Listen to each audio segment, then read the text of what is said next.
Welcome everyone to Hop On Rivals. It's Monday yet again, and we're Monday, back Monday, here. Monday. We're all together in this place and this time to play some Rivals. I'm Duo Scythe. This is my co-com Spikefire. How you doing, Spike?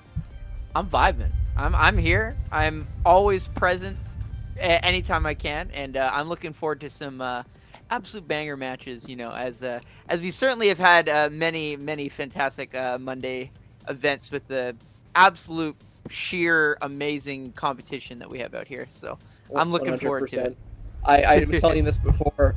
Seating it's only like 27 players I think tonight. But seating for this event is always tricky. It's any combination of top eights with a lot of these players, and seating in two dimensions is not very fun when you have to contest player skill with head-to-heads, with how good you know they are, and you know. So Philo's the real heavy hitter tonight, but there are still a lot of potential second, third, fourth, fifth placers here. All right, now I wonder who we got. We got Blank Mouser and Ferret Carrot by the looks of it, starting us off. Yeah, Ferret Carrot making their return from Hop On #1 here. It's been a while since they've been in, but they were quite instructive. I think they got 17th of 60. That first Hop On was a slaughterhouse. Yeah, it was just like, oh god, I don't know this person. We'll put them here. Okay, sure, maybe they're this good. None of us were ready for Hop On #1. Dear God. No one is ready. You think you are. You prep the best you can, and then something moves. Oh yeah, we had that issue with there's like a bracket match timer or something, so we had to manually start a lot of matches. Oh God! I remember Stop that. reminding me. Let's move away from the past. Let's go to the present. Let's start this first match. Zoom. All right. So starting us off here. Oh boy. Rano. Okay. Yeah. This we certainly got our. You go talking to Bird about this last weekend. Burden was having to contemplate the fleet matchup against Toru on the island.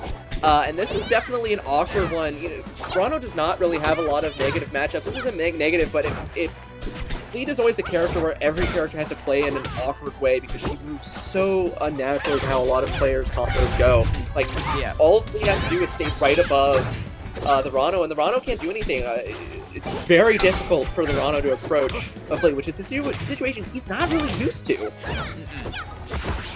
And certainly it seems like it's going Blank Mouser's way right now. They've gotten a lot of really solid B&B combos. They certainly seem to be very comfortable in a lot of Fleet's routes and everything. So I guess first probably just kind of getting a feel for how Fleet plays it. Because I know a lot of different Fleets play it like either a very specific way or they're all different. Like there's no in between. Like there's your like silver gold Fleets that are all like usually a little bit more campy, and then you get higher and they're like, wait, they can move like that, you know? So. Yeah, Blank Mouser though. Oh no! Yeah, bit of a tough angle there. Ferret was in a bit of a pinch there. Get sniped by Mouser, who's closely approaching the bubble, or go low, and they went way too low to recover. Okay. Whiff parry there. I probably was trying to hard read an air dodge there, or thought the positioning was a bit better. But it seems like they're having a hard time finding any kill confirms here at the moment. So, oh, there we go. Speaking of, DI out on the fair. Ouch. Yeah, willing it into existence. Yep. But Blank Mouser has had a really strong neutral advantage. Ron is usually the character who stays above, just bombing down on the peasants. But Mouser staying above and far enough away where Ferret cannot just approach. Down tilt, Trevor back air, not gonna kill enough. That was like some drift DI nonsense. Yeah, my goodness. And only taken like, I think 8% on this stock here. It seems like they've really kind of gotten comfortable with how Ferret's been DIing, and they're just hitting a lot of really solid punishes here. So we're gonna see if Ferret's able to turn up. Ferret, since the first stock, has not been able to really get in here. Ferret just barely sliding in from that back here, but they're trying to get these tilts in, and all Blank Mouser has to do is just move right out of the way and use their zoning options, or stand right above Ferret, and Ferret's just like, well, get up there. Speaking of, like a bit of a combo's starting. Yeah, it's starting to kind of bring it back a little bit, you know, trying to get a little bit comfortable in the neutral here too. It's a little like they're not getting a lot of big hits, but they are at least keeping pace, because I know fleet neutral can be a bit overwhelming sometimes too, especially depending on the character. So yeah, a really good job keeping pace at least. Yeah, Furret's taking more of a fighting game approach, just zoning out, waiting for the whiff punishes, and gets the side smash, barely killing. Blank Bowser not doing too well on the survival DI so far from the Rano. If you don't hold that stick up and in, your stock's been going away real quick. Yeah. Definitely a bit of iffy DI on the down throw. They're allowing the F smash to combo there, and just like that, Furret's kind of come back, gotten a little bit more data here. Oh god! Oh no! Double dare! This is triple dare! Oh, there it is! Oh my god! Gotta get him out. Oh, what a parry! Nice parry on the win time.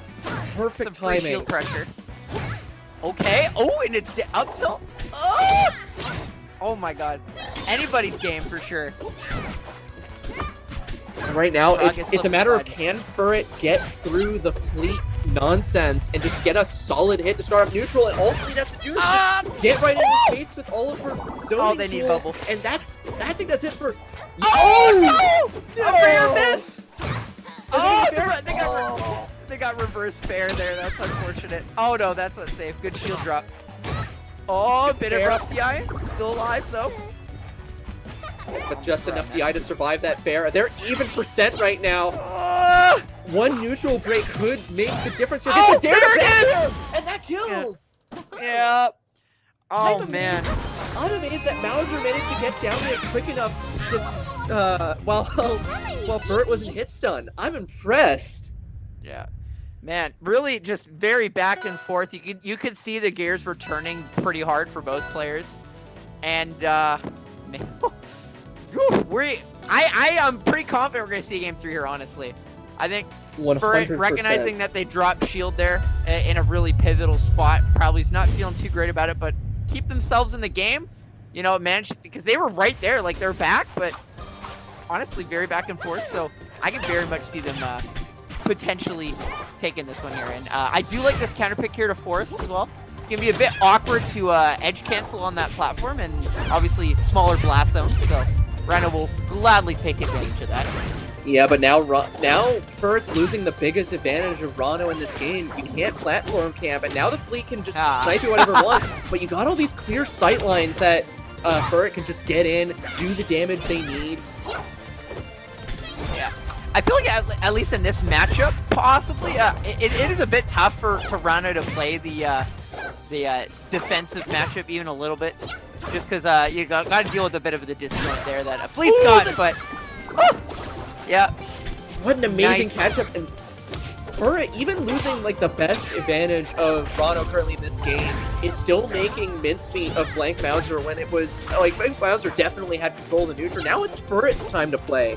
Just able to push in, no platforms, being able to stop them, just being able to do tilts, aerials, what have you, with nothing to stop him, but a quick back air snipe knocks Furret's first stock of this match right now. Yeah, really solid catch on the sort of little fast fall there, because they recognized that they had to either fast fall or slow fall in that spot there, given that they had burned their air dodge out already. Okay. Oh, up tilt, up air. Fair. Nice catch. It's really hard to go up that high, but Rano is the character to do it to confirm combos. Just barely skirting around. That was so risky, jumping to avoid the dash attack and then charging needles. Oh, Sour Bear, not going to kill though for sure, but almost setting up into something here. A little better DI on those throws. Metric percent helped a little bit though too, of course. Oh! I can't believe they found time to CC on there. Unfortunately, we weren't able to really get anything off of it, but both of them playing as safe as they can here, not looking to give away too much and get kill confirmed off of one stray hit. So, oh my goodness, a very aggressive tongue. Such an aggressive back air! But that was such perfect planning by Furret, setting up that bubble, avoiding it entirely and going for the low, still getting caught in it, and that's gonna get the stock for him. That's a complete reversal from Blank Mauser, or from Furret, excuse me. Yeah, good. Certainly putting the carrot in Furret carrot, because they got that brain food. They were thinking. They're like, I'm actually 3 parallel universes ahead of you. carrots are healthy for your eyes. I saw that coming a mile away. Exactly. There you go. Yeah, you saw what I was trying to lead up. Okay. Solid hits here from Blank. Just trying to find some solid neutral hits here, but Mauser's been doing a good job keeping this frog at bay. Was looking for the downer there. It was a bit greedy. Oh, they landed on the platform. Weren't able to get any punish off of the landing, end leg that up B has landing on stage. Okay, it's looking dicey now. Good DI on that though. They're zooming. Oh my god, he's zooming with that dare, covering so many approach options that Blank Mouser are going to face. It's real dangerous. At 113, a normal or Trevor back air will just do the job nicely for Blank Mouser, so it's up to Furret to get that neutral break, just finish Blank Mouser off. Oh no, the one hit! Oh, big up B! Oh, and the B reverse back on stage too? Okay! Yo!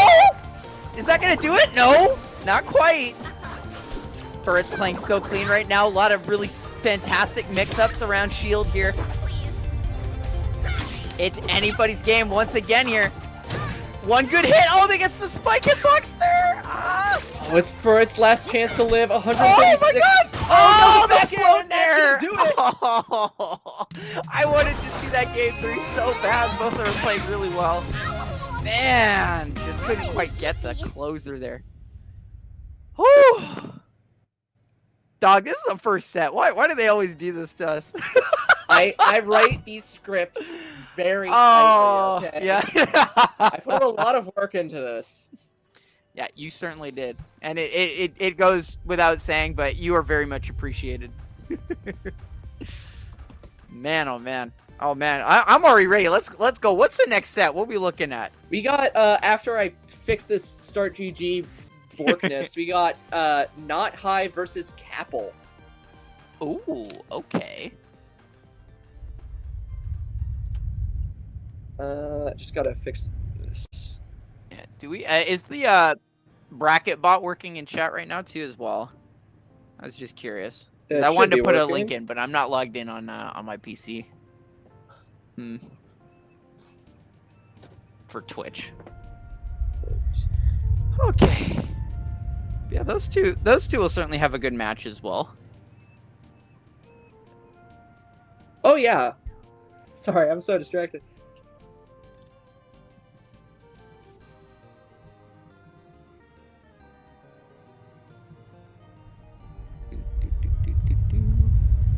I mean, we both be distracted. Gotcha. Yeah, it seems like we're just having some TO stuff here. We're holding it down. We're holding it down. Hope everyone's had a lovely month, though. It's crazy that June is already around the corner. I can't believe it. Oh, man. Just blitzing so quickly.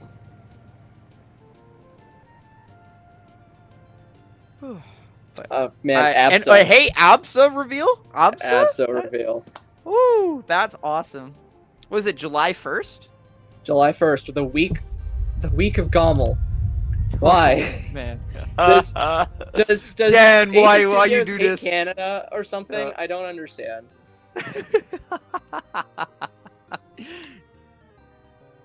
Because what, Olympia came out just at... Oh wait, no, actually no.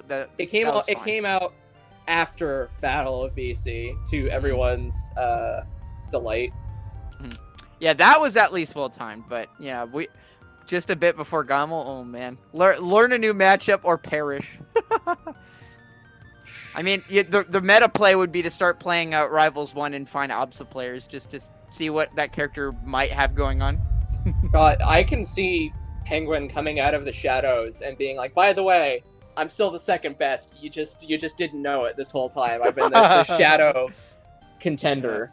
Yeah. Oh, dude, I can totally see that potential happening, especially if they grind like a menace for like a week straight. Because I mean, it's not like your Rivals 1's hands are gonna just go away magically, right?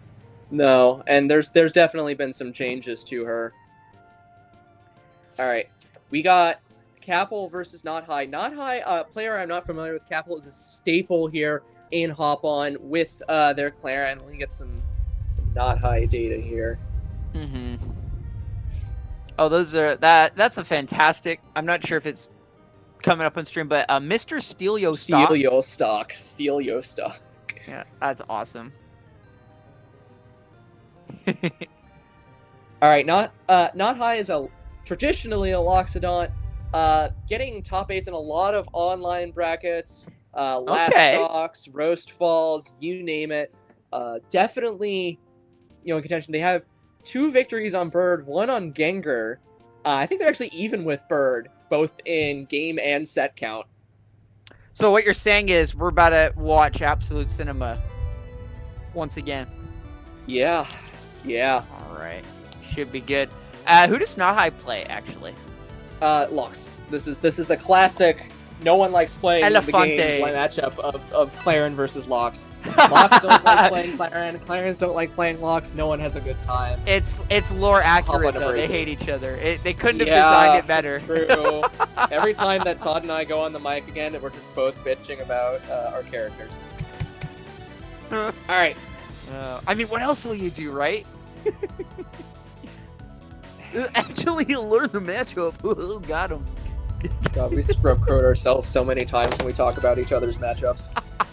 All right. That's how it goes. King Capel versus Not High.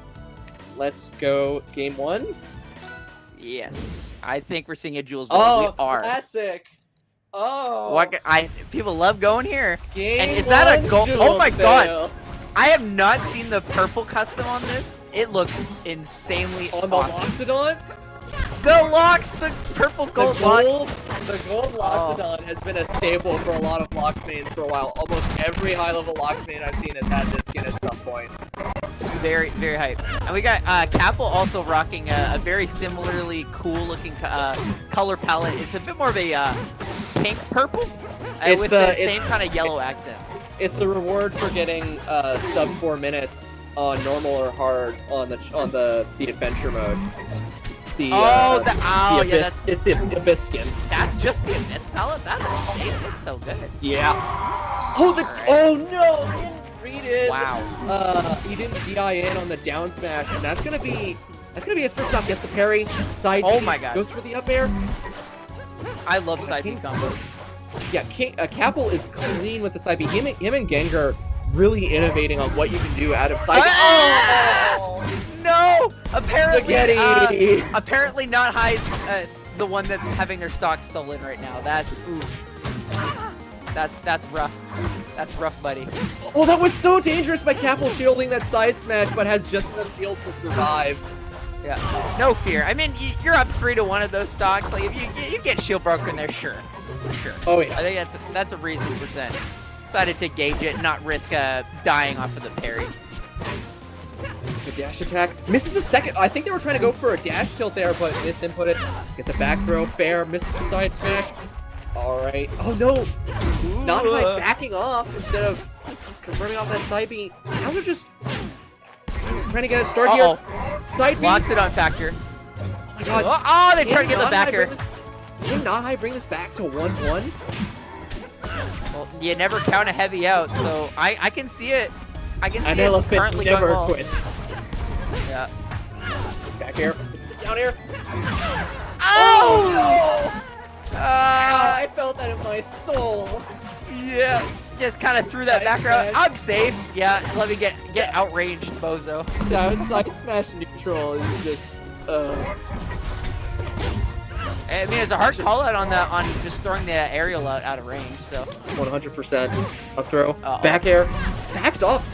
Not High is being very cautious with their neutral right now. They're getting a lot of neutral starters, but they're not really pushing the advantage here. Down air, forward smash, trying to go for the DI mix up, but to no avail. 110% sour spot F smash will not kill unless it's like super high percent. Get the neutral B, get the side smash, but no triple. With some bad DI. Neutral B side B. Holy, that's certainly not the move I was expecting out of that, but they're gonna take the game off of that. That's real unfortunate. Sour smash side B on a heavy, killing it that low or even that high a percent is super unfortunate. You had to DI really badly to get that. Probably so got DI. depressing Probably when got you go DI with mixed that. up. I think for sure. Yeah. Oh man. But I mean, all things considered, the momentum is still in their court, so they could possibly turn this around here. And Wait, once again, we might see a game 3. Counterpick Wait, hold on. Against Clarin to Forest? Uh, What is this? I think he's vibing. I think he just wants to. He do be wanting to steal stocks. Hopefully, I'm getting the pronouns right. I can't see it. The back air. Getting a little low here. Oh, the get-up no. attack stopping the Locks up B? And they meant to counter it, but well, they're out of range, so take 40%. Yeah, 109%. Gets the counter, misses the neutral B. We'll see if that was pivotal or not. Oh, that was a perfectly spaced back air. Oh. And the second back air to confirm with the tipper. That's quite an impressive achievement. Yeah, they're gaming. Uh-oh, missed ledge there, the side B. Yeah, special get-up, good mix-up. Ooh, Misses the dash attack. He wait. gets hit with Okay. neutral. Oh my I'm God, sorry. That was gross. I was gross. I'm sorry. Good night, everyone. I'm leaving. Vomit. Yeah. The aftershock from the smash attacks, man. There's It's an something. interesting way to whip punish the dare with just a side B after being stunned. Oh Down my air. God. Okay. Okay. They're going a little ham with the side B, but I respect it. Nair up smash, not gonna kill, gonna set up a little bit of meatball, but missed the up air, unfortunately. They're not dead, right? Oh, they're dead! Oh no! They're all dead! Stop! He's already dead! Dude, man, oh man. Yeah, Capel is absolutely crushing it right now. Let's see if they're not High's able to bring it back here. The up tilt. Misses the down tilt, but gets it with the up tilt. Oh, no. Neutral B hits. Not gonna confirm that into an air, but instead goes to the neutral B. Oh, they opting back to air. save the down B. Now they have to burn now. Oh God. And they're out of It's- resources. All they got is the side B and a dream. Yeah, it's so Jover. Oh no, They makes live it back. in. Okay. They live in. Get the down smash. Oh my God, he did the classic. He did the back air to down smash. Us players have been trying to do that for so long. Oh man. Yeah, For back getting air. a little greedy. You gotta just hold it down. Okay. Not high, just not able to get out of the corner. Yeah, there we go. Capel takes it pretty solidly. I can see them starting to tighten it up, and we're starting to really play safe, but man. Yeah, Get too in late, my too way. little, too late. Unfortunately, Capel just steamrolled them in the latter half of that. Yeah, they're looking really crispy. I'm interested to see how them and Maya, assuming Maya wins, but Blank Mouser could also win. Either of those matchups will be pretty good for sure. 100%, 100%. All right, now we got a winners quarterfinals match here. It's gonna be Outcast versus Dia. Ooh, One Outcast beating are- Sealder. Yeah, Wow. Okay, let's go. I think that's an upset, isn't it? It is. yeah, or Okay. yeah, All right. yeah. Dia kicking butt. And that is a fleet. So poor Outcast. Yeah. Oh, he knows how to. He can handle himself. One Sure, Outcast is yeah. BC's current #1 player right now on the BCR. Ooh, And just very outstanding close. player. Yeah. Yeah. If it's if like- you're Very much Outcast bullets, and then there's like a small gap, and then you kind of got like the rest. If I remember the points ending up that way. yeah. remember. If you're a Crag fan out there, go look up One Outcast's YouTube. He just posted a Crag guide that's pretty comprehensive and pretty amazing, honestly. I would highly recommend you checking it out. Yeah, and I also use a code, I believe, OneOutcast, if I'm not mistaken. Okay, we're not gonna shill him for that far. Okay. I mean, come on, it's the content creator code. You might as well. It's right there. They commentate hop-ons too. I'll just drop it in there. Why not? Little sprinkle while we're waiting here. So fair enough. Whew. But yeah, no shortage of foxes out here in the PNW. That's for sure. Yeah. I see 4, and I think 3 of them earn winners. Yeah, still. pretty solid.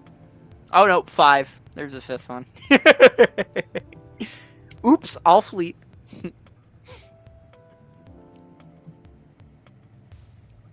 Outcast is not joining up. Hold on.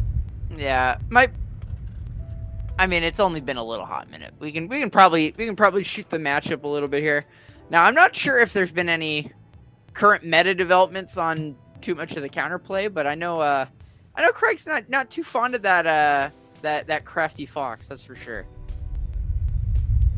Arrow tends to be pretty solid at actually dealing with up B at a very safe up B off stage at a very safe distance, as well as making it hard to kind of play around their own grounded rock as well. But you know, it can also be a bit tricky for them to get into as well because of that disjoint range that they've got, but they can absolutely still hang. I mean, this is still Craig. They still have obscene normals. It's just a matter of getting in there. That Fleet does a really good job of keeping them out due to his wideness, we'll say. All right, we got him in. We got him in here. And you drag should him in by his heels, but he got here. Yeah. All right. And I was about to say make sure they check in, but nope, they were already checked in. I was just the browser not loading up properly. So well. Yep. Okay. I wonder what custom we're gonna see from Outcast this time around. Before this match starts, I just want to remind you all, the Matcherino exists. Hey, if you want to support the winners of this tournament, feel free to go to the Matcherino, !Matcherino. And the bot isn't working. I'll have to fix that. You can go on the Discord. It's in the announcements page. You can pick up a contribution code to add free 25 cents, or just donate however much you want to the prize pot for the winners of this bracket. Goes a long way, and yeah, we're gonna rock it here. And currently getting a hit for pulling. And probably didn't expect Dia to run directly at them. Fleets usually like to, at least generally speaking. Obviously this is broad, but they do tend to take a more back stance, if that makes sense. Like they tend to want to set things up before they start jumping in there. But currently it's going great for Dia right now. Like that's wow. Okay. They're dead. Can't believe what we're seeing here already to start this off. Oh my goodness, Dia. I don't know if Outcast need a warm-up or something, but it's looking rough right now. Okay, now there we go. Outcast starting to get something going. Forward air. Oh my god. Okay, couldn't quite get out of that. Is just absolutely getting lobbed arrows at the moment. Holy crap. Outcast can't seem to get on the ground at all right now. Outcast is having trouble. Nominally, like Hypersense is where Outcast does his best work, but now he's being pushed around by Dia, who is, not the best fleet to do it. And Outcast is no stranger to high-level fleets around here. Mm-hmm. Also, very interesting that they kind of just hugged the rock after the down throw and didn't have to like check. He did it again! He went for the taunt! Oh my god. I mean, it would have been sick though. Okay, for those who don't know, Craig's taunt has a hitbox at the feet, and if you put a rock under it, it'll activate the rock and send the shards down. And he's been getting rock shards to hit the person and then spike them. He missed that one, but it's sick when it hits. I've never seen that setup before, and I really hope I get to see it work. It's sick. He's made clips of it before. That's awesome. I'll have to peep later then for sure. Okay, Dia currently looking really good right now.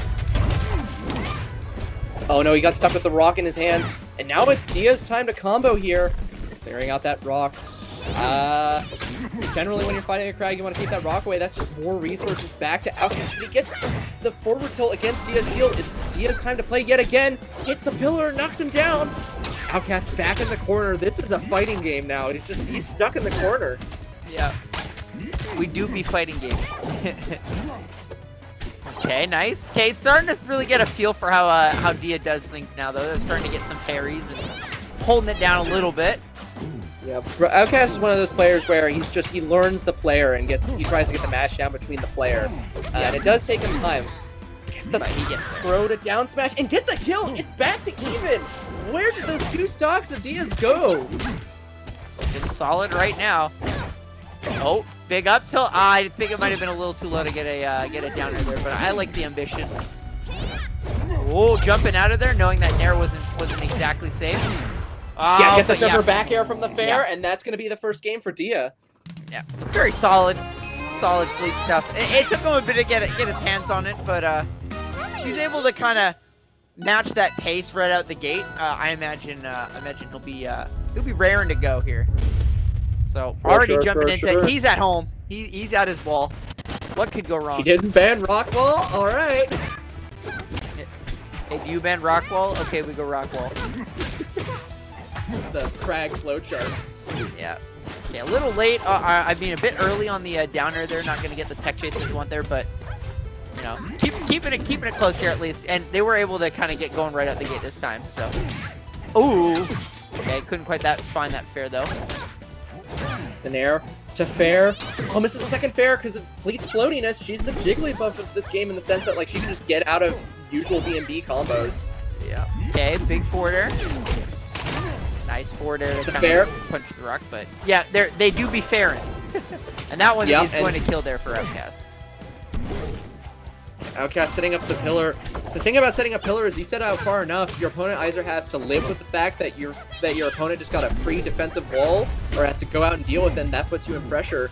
Dia's just going out and deal with these pillars, but gets the snipe back air on ledge. Very nice. Yeah, certainly well positioned. Okay. Craig's big body somehow getting clipped by that fleet up tilt. I gotta comment on it. That was something. The rock, get the shards, get the second fair out of the shards. Wow. Okay, certainly looking solid right now for the Rockman here. Can he continue to hold it down here with this aerial pressure that Dia's been putting on? Oh my goodness.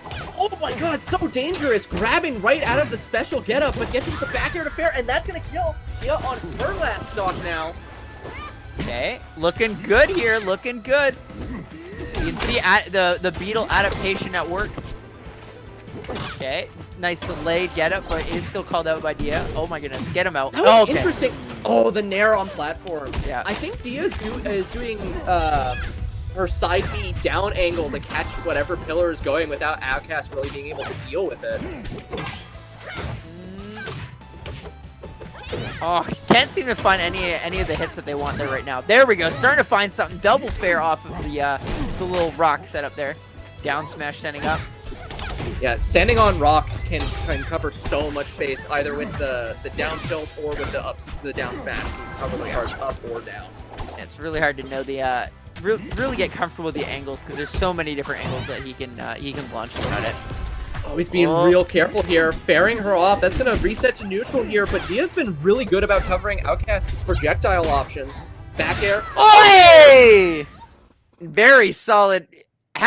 Did not drop a single bear confirm that game there. Was looking really solid, and we are going to see a game 3 looking good. I was holding with bated breath, and I'm like, okay, am I really going to jinx a third potential 3 game? But no. Decided not to say anything, and here we are. Quite so.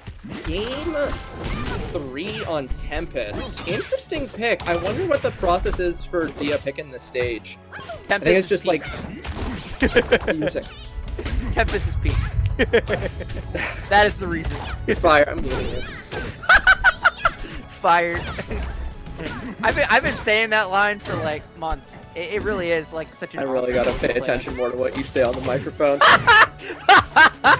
Oh man, I've been getting away with murder basically. You've just been firing Todd multiple times, but We do be the shenanigans duo for sure. Nice with the spikes, captures it, grabs, down smash for the DI mix-up. Yeah, see what I said? So much. Gets the right out of the shards. Holy cow. Looking solid, and that patience too, looking to line it up. Nice. Now he has to throw the rock, gets the up B. She goes for the back air, but misses. But it's gonna get rid of the— Oh no! No, Dia! No! Oh no!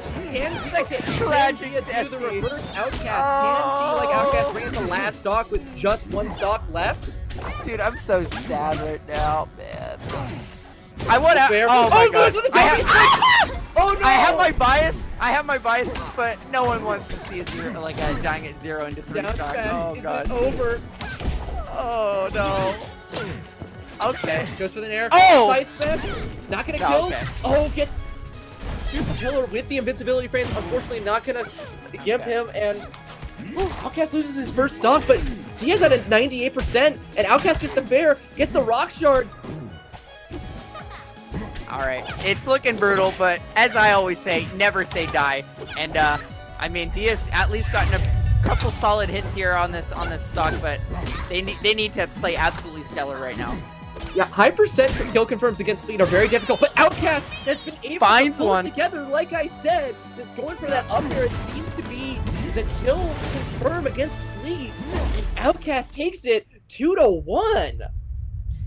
Oh man, my heart out to Dio right now. That's yeah, I hate to see it in a game 3 moment, you know, like but yeah, no, like great DI traps, great like rock setups in general. Like he confirmed everything to up air in that one, and last game it was back air was into everything. So he's really just been Swiss Army knifing all of his kill confirms and really keeping Dia guessing. And you know, all things considered, that allowed him to get that game 2 and respectably win the set here solidly. So we will see them later in top 8 winners. Are we gonna be slinging up another winners quarter set? I do believe we're putting all of them on stream. We got, after this, we have Kim versus Bird, Maya versus Capel, and Sofilo versus Ceramic. Okay, definitely some heaters for sure. You said we were doing Kib Bird next? Yeah. Gotcha. All right, they just need a code here, so I'll sauce it to them. It's in stream chat, I believe, still. Right, so. Yep. I got it. Oh, you got it? Okay, bet. You bet.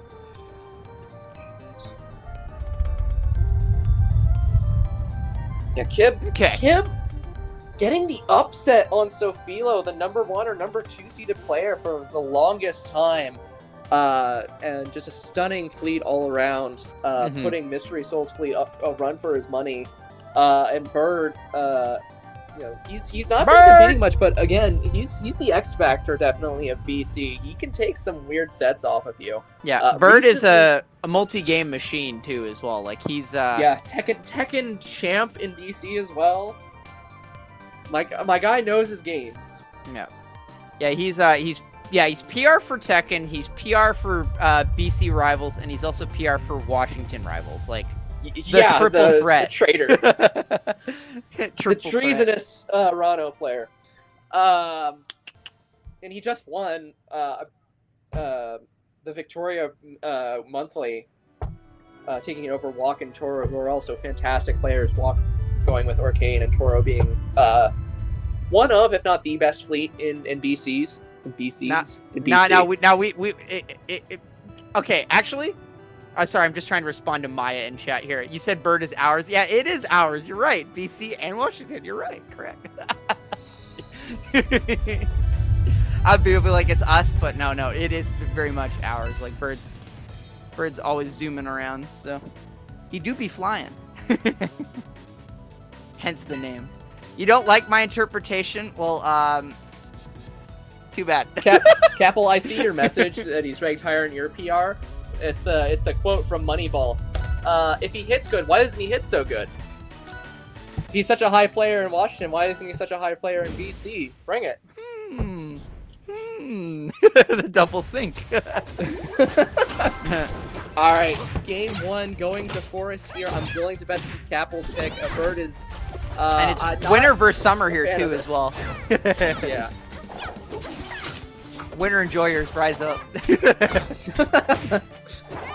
Gets the Nair. Gets him with the back air. Now Bird. It's Bird's time to shine. Missing the dash attack. They were just short of hitting it for the combo confirm. But this is Bird's bread and butter right here. Grab confirms. Bird is so good. He's one of the only Rhino players I've ever seen who will actively go for grab tech chases. Yeah, and the Frog certainly has the move speed to do it. Like, they're really solid at it. And then doing that and keeping them low to the ground allows them to get some really solid edge guard situations, something that also Reno is very good at doing. So, ends up working out pretty well. Oh, nice bait! Nice bait! Oh, you thought I was bubbling? Nah. You thought I was bubbling, and he hid in the bubble. So if Kib tried to hit Bird, it would have just hit the bubble. But hey, respect to Kib though too. Like, still holding it down even despite the mix-ups and winning neutral enough there at an advantage to take the first stock. Oh my goodness, tech machine. Yeah. Nice oh my parry. god, parrying double both. parry. What? Yeah. Yo, eliminate both projectiles. This is a bad situation right now. Gets the dare. Kib gets the back air. Bird DI's down. That's really bad. But he gets the snipe, but that's second stock away from Bird. Yeah. Bird's my goat, but this is after Kib at last hop on. This is I know that they're here to play. Absolutely. So we're gonna see if Bird can start to channel something here. But oh my God, Kib! What? Chill! Kill! No, bro! This is a killing game. Why aren't you killing? Oh, the weekend back air. What? And maybe it's Fleet's on the hunt here. Maybe they in fact like eating frogs. That's brutal. Fair. Kib DI's up though to go right across the stage. Bird gets back up, misses the back air and eats a fair in his face. Gets hit with an air. I think that's it. Oh, reverse berry back air, and that still kills. Oh man, I think it might have been because they're holding left to get on stage, and so they had left DI on the reverse bear, kind of balancing it out, allowing it to still kill reasonably. Wow. Yeah, so, Kib is pretty good at this video game. Yeah. So now it's honestly, I could see this going the other way with the right counter pick for Bird. You know, Rano loves his platforms. That was definitely not a Rano pick stage, unless like you're some weirdo who wants to take away platforms from Fleet. Which why would you do that? I mean, hey, if all else fails, Jules Vale. All fails, Jules Vale. Bird is a prodigal son of BC. He's gonna go Jules Vale game 2. Oh yeah. Okay. A little warm to be wearing those winter clothes, Bird. You should probably take some layers off. Yeah, it's getting hot out, dog. A nice jab check on Rivals 1 classic jab check, just land right back on stage. That angle on the side B too, actually letting them walk immediately after. That's interesting. There you go, finds it again.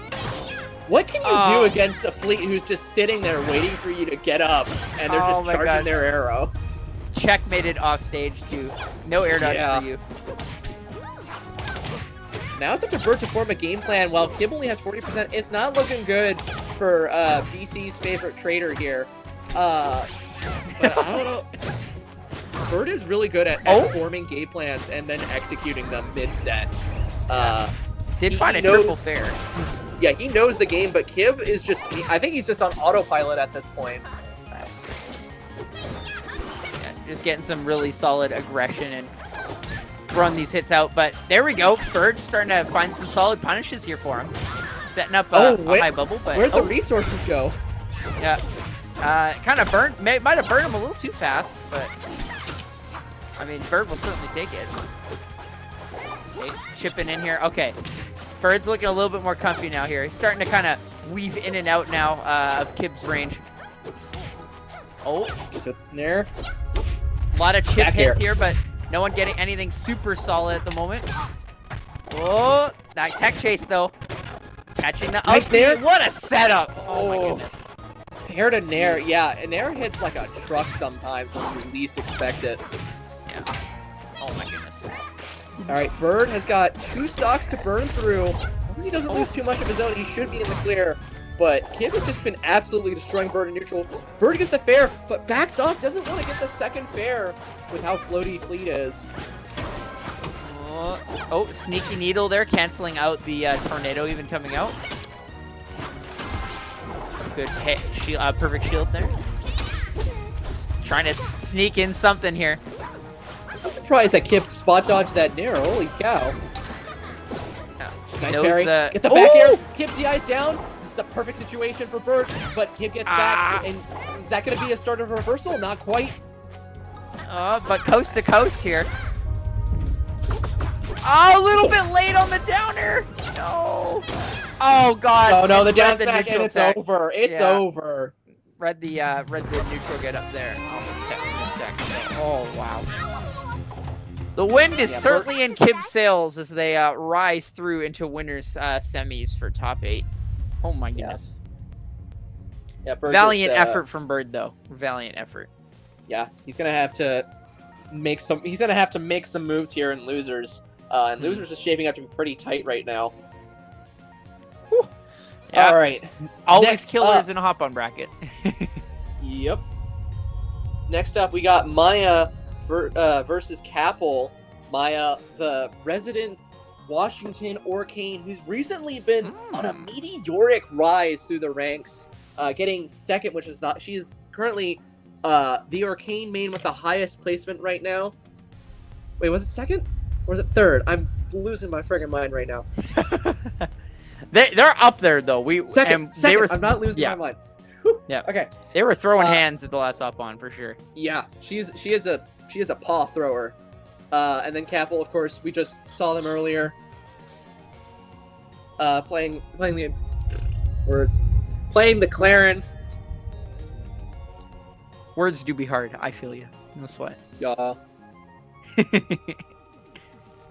But we're gonna see some. I don't know if Capel's gonna live. Like, they'd have to have some pretty impressive gameplay. Like Maya is. There's a lot of really good Clarins in Washington, and Maya at some point in her career has swept the floor with most of them. Yeah. Oh, we got the tech. Not the tech. The info here from Maya in the chat here too. Apparently, Capel and them play quite a bit too as well. What's the head-to-head like usually, Maya? I didn't know. Yeah, so this is a tried and true classic then.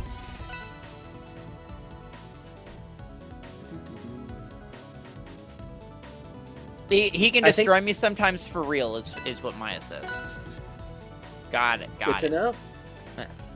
I think it's going to be down to whoever has the better neutral plan, because both of these can be combo monsters, especially Maya, where her down tilt up air confirms are so clean and so consistent that if I see a down tilt, I automatically assume the other player is flatlined. Well, we'll see if one of them is gonna live here on the the hospital bed. There we go. I was trying to lean into the flat line there. I tried to call it an operating table, but they're not performing surgery right now. Yeah, now Capel, less than a minute, less than 30 seconds, 80% built on Capel, and Maya only has finishing at 40. Back air already. Oh no, and the bad DI from 80% on the other side of the stage. Are you kidding me? I changed my mind. It turns out Maya is the surgeon, and Capel is on the operating table right now. No need for a scalpel. Just use your claws. What in the world? Up tilt, up air. Maya getting back, but getting caught with the sour spot down air. Capel backs off. No tipper on the F smash. It's so hard to hit that when you can't, when the hurt boxes are constantly changing on that up B. Yeah, and I think they might have gone a little bit too close too because of Arcane's big old tail. My best guess as well. Oh! Side B, nice side B. I don't know if that was spammy or if that was Capel just being big frame, but it got the kill confirmed in the end. Yeah. Man, anytime I go for that, it always never works. They're very well timed on their end. Okay, Capel got hands. Don't count the king out yet. The ball is still in their court. Back air and bad DI yet again. Maya almost hit the second back air. Oh, tries to go and punish the up B, but no shot. Nair. Almost hit the back air. She's missing her snipes. Gets hit with the special get up. Up tilt. Back air. Fair. Smash. Not gonna kill. Big hits though. I thought it killed. Oh, that one might. Nope, good tech. No, it's a nice tech. Nice. Tipper my back air, not gonna kill. Dash attack, couldn't find the tipper. Oh no. Oh, so dangerous. Gets a parry and hits her with her own droplet. Down tilt, misses the parry spike, or the up air spike. Yo, back air, this is a real bad situation for Maya. No turnaround fair. Down tilt, down tilt. Bubbles, big bubbles. Up air. No. That doesn't kill. No way. Oh my god. Hey, Nice big down down smash, smash. Still doesn't kill. Oh my god. 50%. God damn it, dude, that hurt. Sour Bear not killing. No one's allowed to die. Sour Bear once again not killing. Come on, yes. Dan, please, just a little bit. Sour Spot needs help. Oh, that ain't a laser sword, it's a laser pointer. That's how them sour spots feel sometimes. The fair up tilt, up there we go. She missed that kill confirm earlier. I don't know what was preventing her from getting it like 120%, but she got it this time. Down tilt. Missed the grab. Oh, big nair. The nair clearing out the bubble as well, getting that really safe. Gets the side B spike to forward air. Nice back air spike, up air. Does go for the second one to avoid bubble. Oh my god. The amount of layers of mind games happening even faster than you can even blink. You know these two play often, the way that this is going. This is a battle of players. Down tilt, nair, smash. You can confirm off of that. Misses the back air. Gets hit with the bubbles that converts back to neutral. Down tilt, it's gonna be a neutral B. Oh man. Down tilt. I never get tired of Tipper into mid-charge Tipper neutral special. Oh my goodness. Whew. All right, that was game spicy. number 2 here. Maya starting off with a really good momentum lead in the beginning, but Capel is just like, all right, dial it in. I know who this is. Let's open the file. Mm-hmm. Yeah, what's in the book? Oh, it says here. I can read the roll. Yeah. Oh, you're gonna land on me? Okay. Let's see. Side B. The script says I don't kill at this sour spot S smash, but this one will be just fine. Yeah. Oh no! Nice down air, up tilt, down tilt. Missing the nair. Can't quite do that same kind of nair tech chase on platform that Clarence can do with Arcane. Down tilt. Yeah, CC in war. a battle. Yeah, in a battle of down tilt, Arcane will absolutely stomp Claren, because if Claren hits Sour Spot, Arcane can CC it, and their down tilt is much better at closer range. Oh my goodness. In fact, the bubbles kind of jab lock them a little bit too. Yeah. There's Capel getting stun locked, looking like an OTG option. Okie. Oh man. Oh yeah, bubble up air, and it's Rockwall. It finally kills. Good old buff air, bubble up air.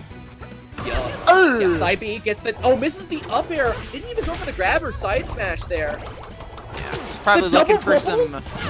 I imagine they might have been looking for some Rockwall juggles possibly, but I agree with looking for a grab in that spot. And right now it's looking a bit tough for Capel at the moment. Oh no! They were pressing too many buttons. No.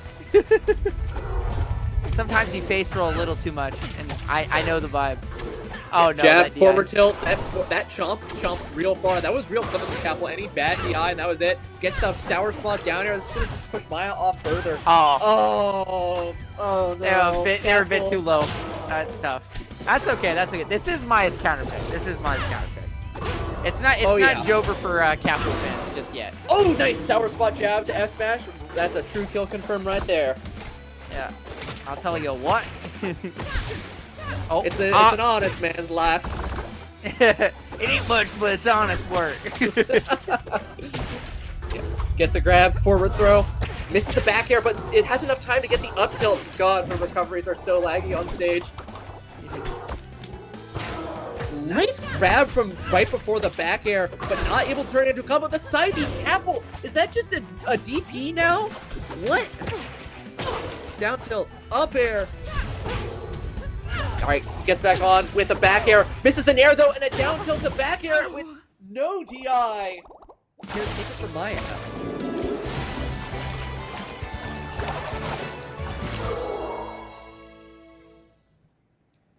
Maya managing to bring it back. You know, Capo looking like he had the momentum. It was easy peasy for him, and Maya coming in, easy peasy for her.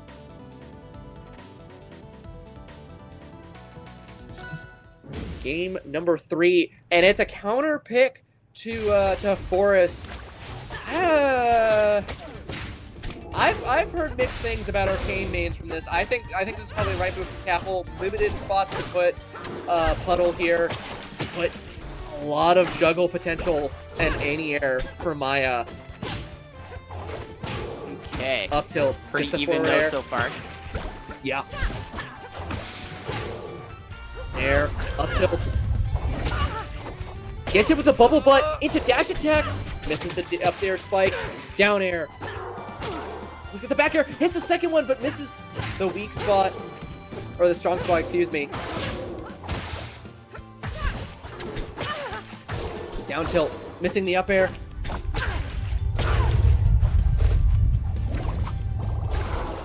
Oh, both of them looking for it. Can't seem to find the kill right now.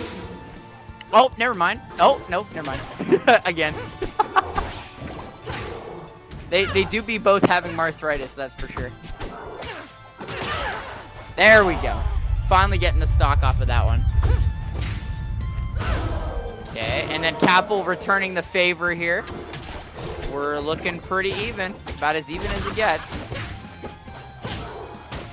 Nice up air to deal with the ledge dash. Jesus. Up air. Second nair. Nair. Until, oh no! The side B! Is a little bit too high, unfortunately, for Capo. Special get up getting called out. Oh my goodness. Yeah. Setting up the bubbles for the anti-air option to have it forcing Capo to stay right above it, setting up for another puddle. But now it's oh my god! Side B. No, he misses the tipper hit spot. Fantastic advantage state here from Capo though so far. Absolutely pulling them back right now. Oh. Oh my god. This is the back air. Maya's flipping her wave dashes. Gets oh my god, the neutral back air. What? Holy crap. Okay, let's see if Capo's able to answer quickly enough here without taking too much, but that quick 40 here and rising here from Maya looking really solid right now. Down tilt. Misses the air, up air spike.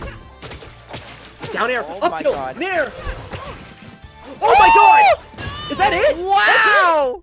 The side B out there catching either a quick rise or, you know, allowing them to act quickly enough out of it and get that gimp. So that was very solid here. Maya closing it out, preventing the Capo comeback, taking it 2-1. The cap back. GG's indeed. GG's. Man. Maya just has the game plan changer. I don't know what it is. All right, and it looks like we'll have the final match on stream here for our initial pool here with Safilo and Ceramic taking the stage in a moment here. So, I believe that is... Yeah, Ceramic is still rocking the locks here. Yeah, she's, for those of you who don't know, she's been mixing it up a bit. She was playing Maple in her locals, just really falling in love with the character, but she's still a Locks diehard through and through. I mean, both characters, both characters good into Zetterburn too. So they got options. They need it. Yeah, best Ceramic, best Locks in BC right now, ranked 6th on the BC PR. Sofilo, we all know Sofilo, routine hop-on champion here, holder of the longest win streak, and you know, completely destroying everywhere else. If Sofilo's in a bracket, second place and first place are up for grabs. Yeah, the only like rough place that they had was the last hop on, just because all the other players were going crazy and they actually got birthday cursed, which is really unfortunate. Yeah. Ugh.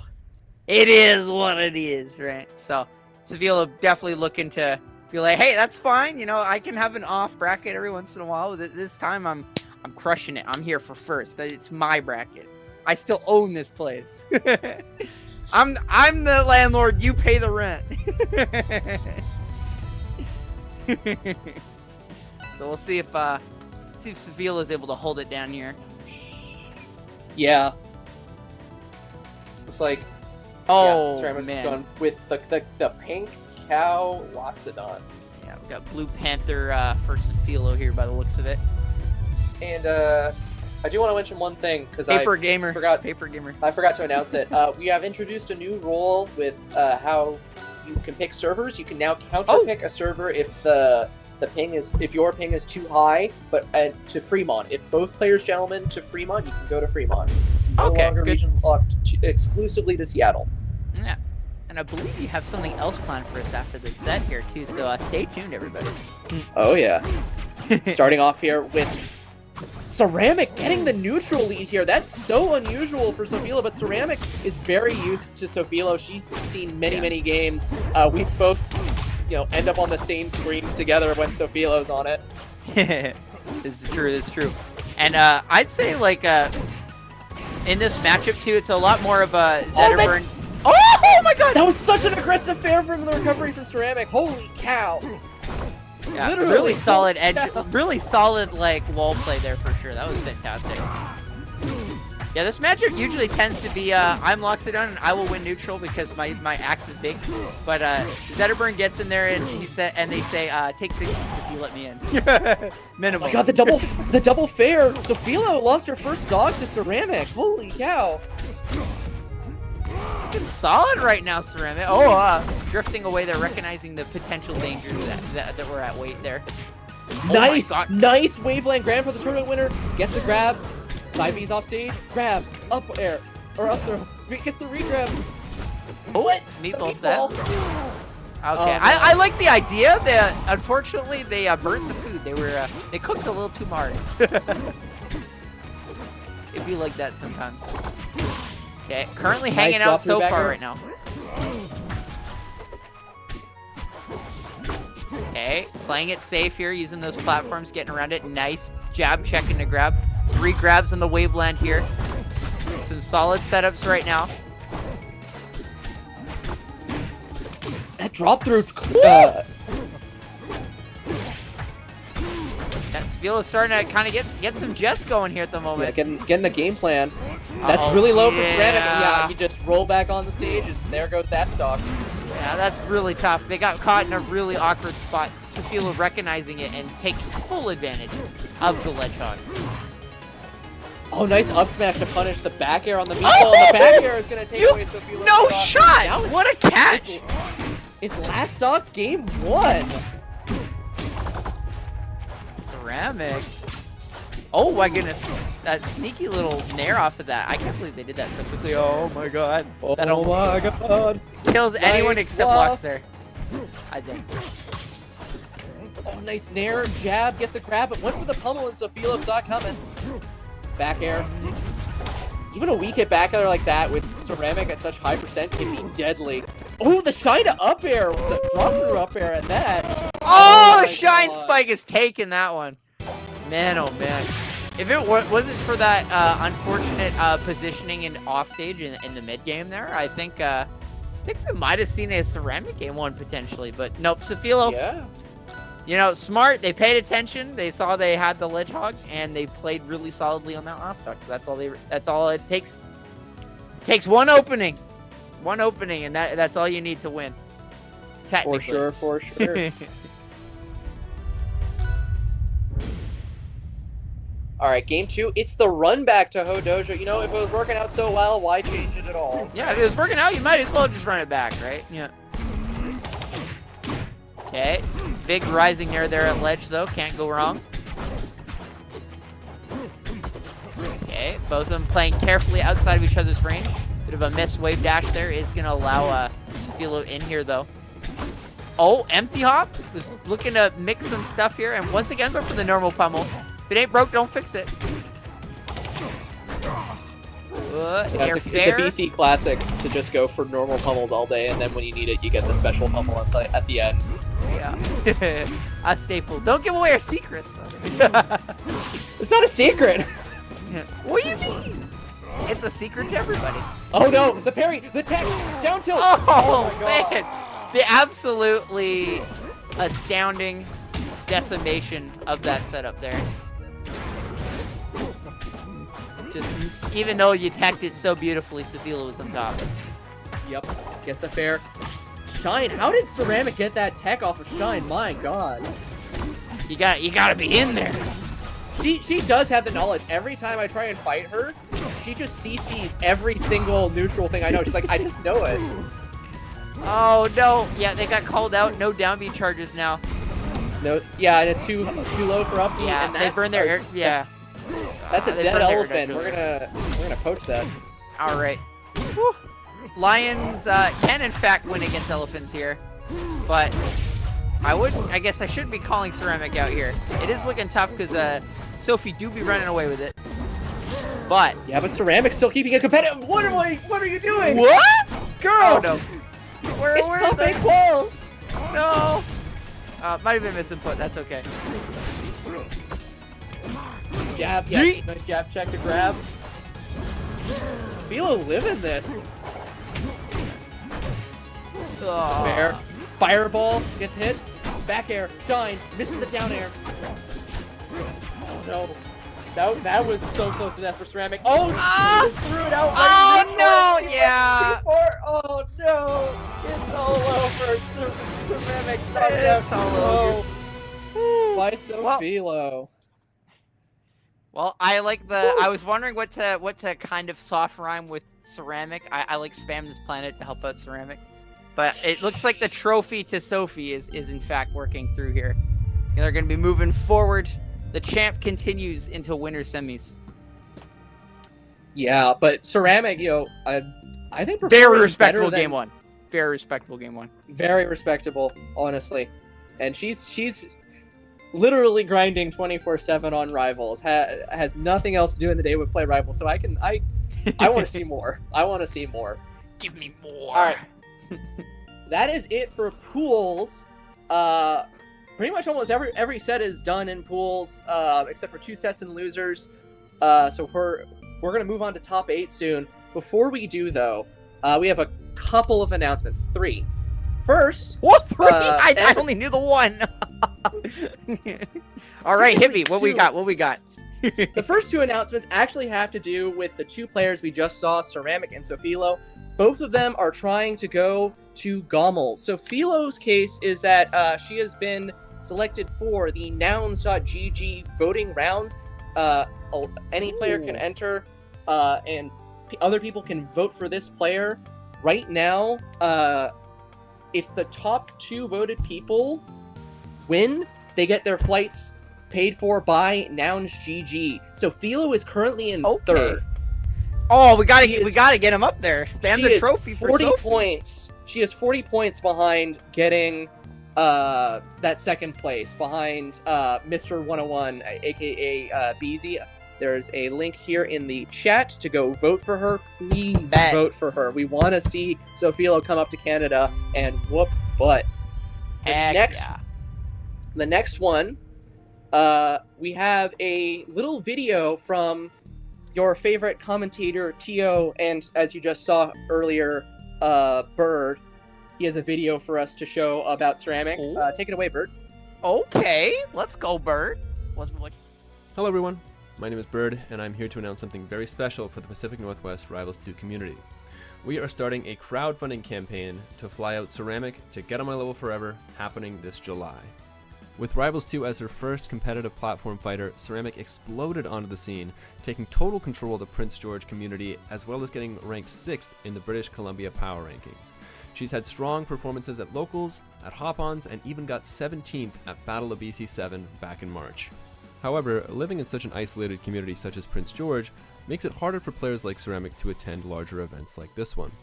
We're hoping that the community can come together and support one of our fellow players to make it out to one of the largest tournaments of the year, happening very soon. Thanks for watching, and thanks for hearing me out. If you want more details about the campaign, there will be links all over the social medias, and if you're watching this live right now, there should be a link getting posted in the chat as we speak. Thanks again, but I won't hold you from watching the rest of the bracket, so enjoy.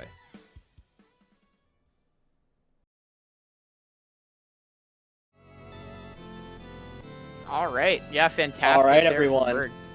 Sorry. That's pretty sweet. That's pretty sweet. So what's the final thing in our plate here, Scythe? You served up these wonderful players here that we've had show, and we're out here to fun for them. But what's this third one here? What we got? All right. So some of you have been hearing about this in the shadows for a while, but it's finally time to announce this. Your favorite TOs from Hop On Rivals will be hosting an in-person invitational this fall, and you all have the chance to enter it. Here's how you can qualify for the event. Here's a graphic here to help demonstrate my point. We will be using a Glico-based ranking system that will take the results of the next 3 months' worth of Hop On Weeklies across the summer. These monthlies are June, July, and August. So we will start the rankings next week with June 2nd with Hop On number 19, and it will end August 25th with Hop On number 31. Jesus, 31. 31! Then the top 10 ranked players from those months' rankings will be invited to compete in this event in a 16-person round-robin bracket, similar to like your Smash Summits or your Egg Dogs. And they'll compete against each other come this fall. This is just an invitation to the event, so if you can't make it due to travel or money, no worries at all. We'll just go down the rankings and invite everyone we can until we can fill 10 slots. This means that even if you're not sure you can make top 10, you shouldn't count yourself out from getting invited in if you're outside of the top 10. Now you may be thinking, wait, top 10? Don't you need a multiple of 8 to make a full bracket, like a 16-person bracket like I mentioned earlier? Yeah. Here's the neat part. We will also be hosting an in-person, local, last chance qualifier bracket where players can travel and compete to get a second chance to enter the Invitational. It will be the top 6 players at this local that will qualify to enter the Invitational alongside the top 10 ranked players from the rankings. I want to stress that this is not a hop-on event, although a lot of the people at Hop On are staffing this event. It is, again, I cannot stress enough, it is not a Hop On event. We will have more details on this event in the coming months, and for right now, we have a bracket site link, as you can see on the bottom left link, that'll display the rankings once the season starts next week. We won't be answering any questions about this bracket, as we are still working on the finer details, but I am more than happy to answer questions and concerns about qualifying for the event. As you know, no further action is needed from you players. Hop On will always be here every Monday, no change there. Wow, that is awesome. And I guess don't quite have details on the actual what the final bracket at the end there as well, with once all 16 are we will have more information as we get it out. We're still working on the details, but for now, everyone that enters Hop On can work towards getting top 10. Hell yeah. Let's get it, gamers. Crank it up to 11, lock in, get those 10 spots, and if not, get that LCQ and get that juicy invitational to really show your stuff, throw hands offline, you know what I'm saying? So, should be fantastic. So, but I believe we're going to go to a short intermission, if I'm not mistaken. Yep. All right. All right. Thank you for tuning into Pools. Thank you for sticking with us with these announcements. Yep. I'm your friendly TO Duo Scythe. And I'm Spikefire. We'll see you later. Seeing you around. And you guys won't see me on comms for a hot minute. I'm going to be a hiatus out to the UK and Scotland for the next couple weeks. So I'll see you guys probably in the end of June. So enjoy the rest of bracket, everybody.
Hello, everybody. Welcome back to Hop On number 18. We are getting into top 8. Myself, oddly enough, is joined by Douglas Furtree. It's your boy. What up, dude? How are you today? You ready to comment some top 8 Hop On action? I am excellent, my friend. I'm so excited to finally be able to commentate with you. And I'm excited for this stacked top 8. I mean, it always is at Hop On, right?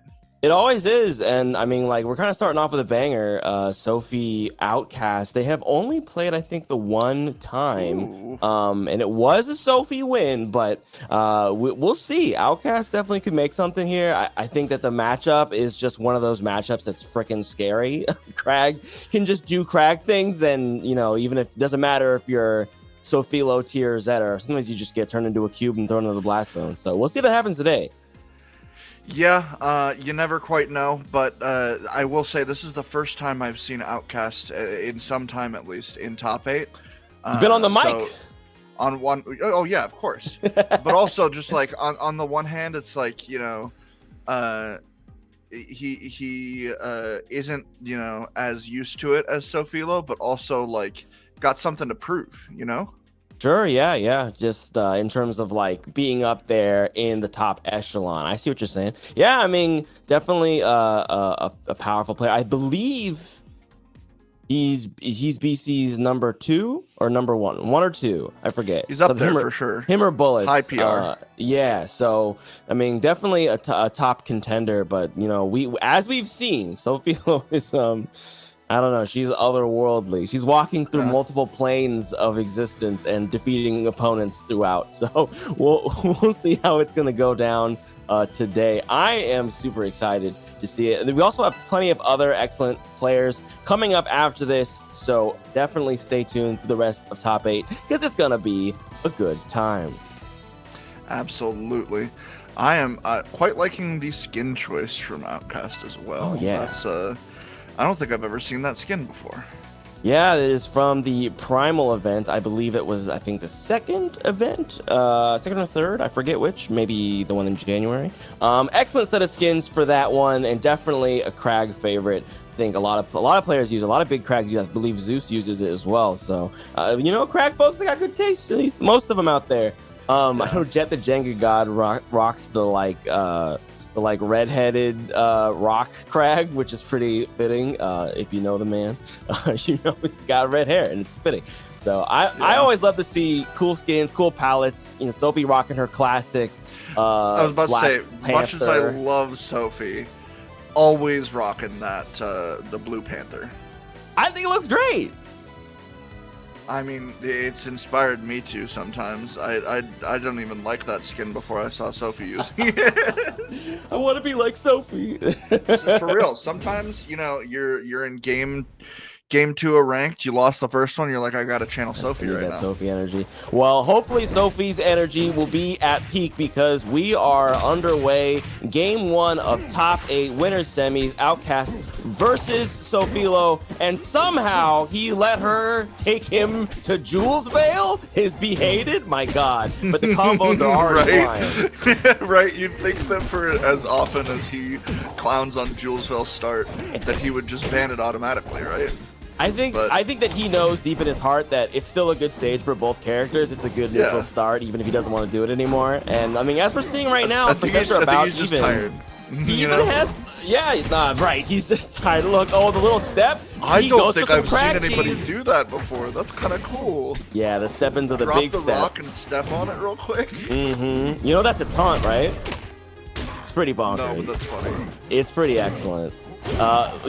Big brain moves turn into a first stock taken for Outcast. Has the advantage. Oh my Gets God. Shine Spike deep to the blast zone, but hops right back. Wow, he actually makes it back from that low. Yeah. Wall jump. Well, Crag's vertical jump is basketball playerian. It's kind of ridiculous, the height that he gets. But that F-tilt has crazy distance to match, and that'll take that stock. Evening things up, not too much of a distance between the two of them. Oh no, these players, I mean, almost anybody in this top 8, I expect to keep it pretty tight. You know, there's always the adage of like, oh, it was a close 3-0, but like it genuinely, like when you get to this level, Just spinning on each other. Anybody could take any individual game.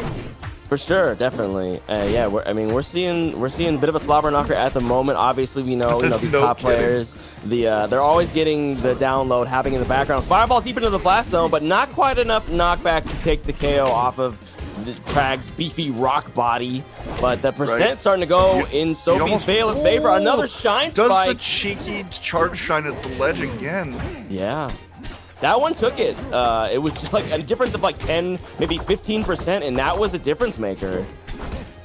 Oh, absolutely. I mean, unlike its inspiration in Foxshine, it does in fact matter percentage-wise, and the charge matters more than you think too sometimes. But you just don't see Zetters charge it very often because they're usually using it like Sophie's using it right now. It really adds up. A lot of Zetters, I feel like lately, yeah, we're seeing a lot of that offstage cannonball fire pulse, which is honestly, I love it. I think it's a great idea, and obviously, it's getting results for Sophie. But Outcast right now battling from a stock deficit into the triple digits. Good DI. And that up strong with the fire amp's gonna Great tech take chase. it. Oh my god. Yeah. There you go. Didn't even realize that Outcast is already on his last stock. Yeah, that's Sophie. I mean, that shine spike did take that second stock, which is what set up that situation, and then it was just all tacking on extra percent. I mean, if you're Sophie, that percent is coming fast. It is piling high. So we'll see if Outcast going to the classic Crag counter pick in Rock Wall, but Sophie, no stranger to this place, definitely gets those sweet spot fair kills, and those will kill Crag, even Crag at like 85. So we'll see how this goes. I definitely feel like this is the thematic counter pick for Crag. Also, as a Zetterburn, I'm not really fond of this stage. The platforms don't feel like they help me much, except for in that specific situation, and yet still manages to DI just well enough that the up smash does not kill at roughly 100. True, it was beautiful DI on that down air to stay alive, peck that ledge. 139 nice sent up all smash the way out to of the shield, top. but doesn't matter. Not without the flame. Not without the That's flame. something really tough against Crag. Nice up air.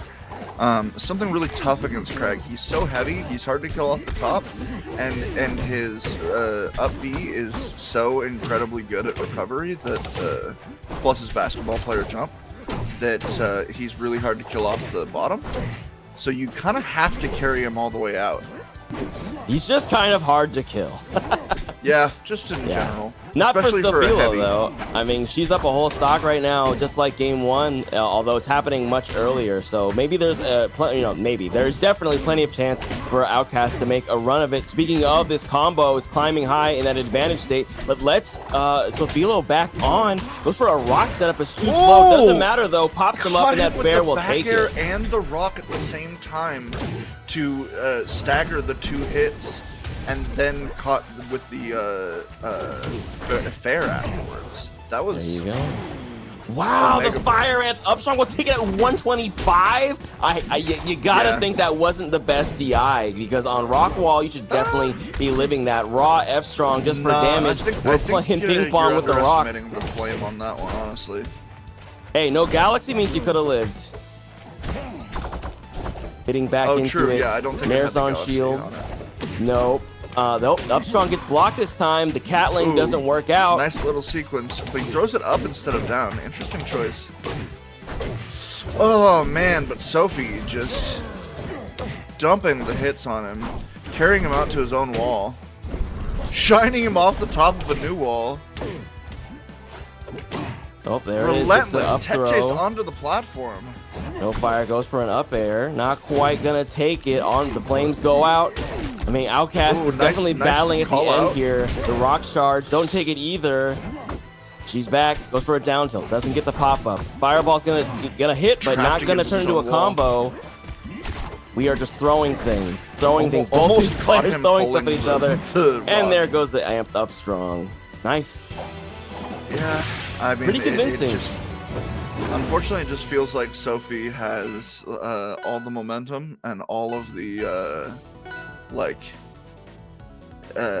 it's hard to describe, but there's a certain time. I think that she's making all of her openings count for more than Outcast. Exactly. Yeah, and so whenever if you're having to play, Sophie is getting that first touch, it's converting way harder. Right, which is kind of what you're used to seeing out of Zetterburn anyway, but the shenanigans, the Kragnanigans aren't quite working out at the moment, so we'll see if Outcast can get those going. Right now, this combo is climbing. Tech chasing with the down special. That's a big stomp, big damage, but no kill. Zetter makes it back for free, as he often does, that crafty, conniving little lion. Back to neutral. Gets the nair, pops him over to the side, into the corner. Sophie fights out of it because she always does. Sick timing on the shield there. Goes for a down special. Might have been a little bit greedy, but still in an edge guard scenario. The pebbles hit, but the follow-up doesn't. There it is. Lots of fire. Double fair. There it is. Yep. All that work you did doesn't matter. I've got double fair. It's on deck. Yep. She always knows when to go for it. Get a couple nairs in, and fair. Here, you're done. Boom. That fair, but speaking of, will even things up. Fair just kills when you're Krag. It's the fairground. Oh, back air goes to the ledge. That was pretty bad. Precarious. Eating a lot of percent for it.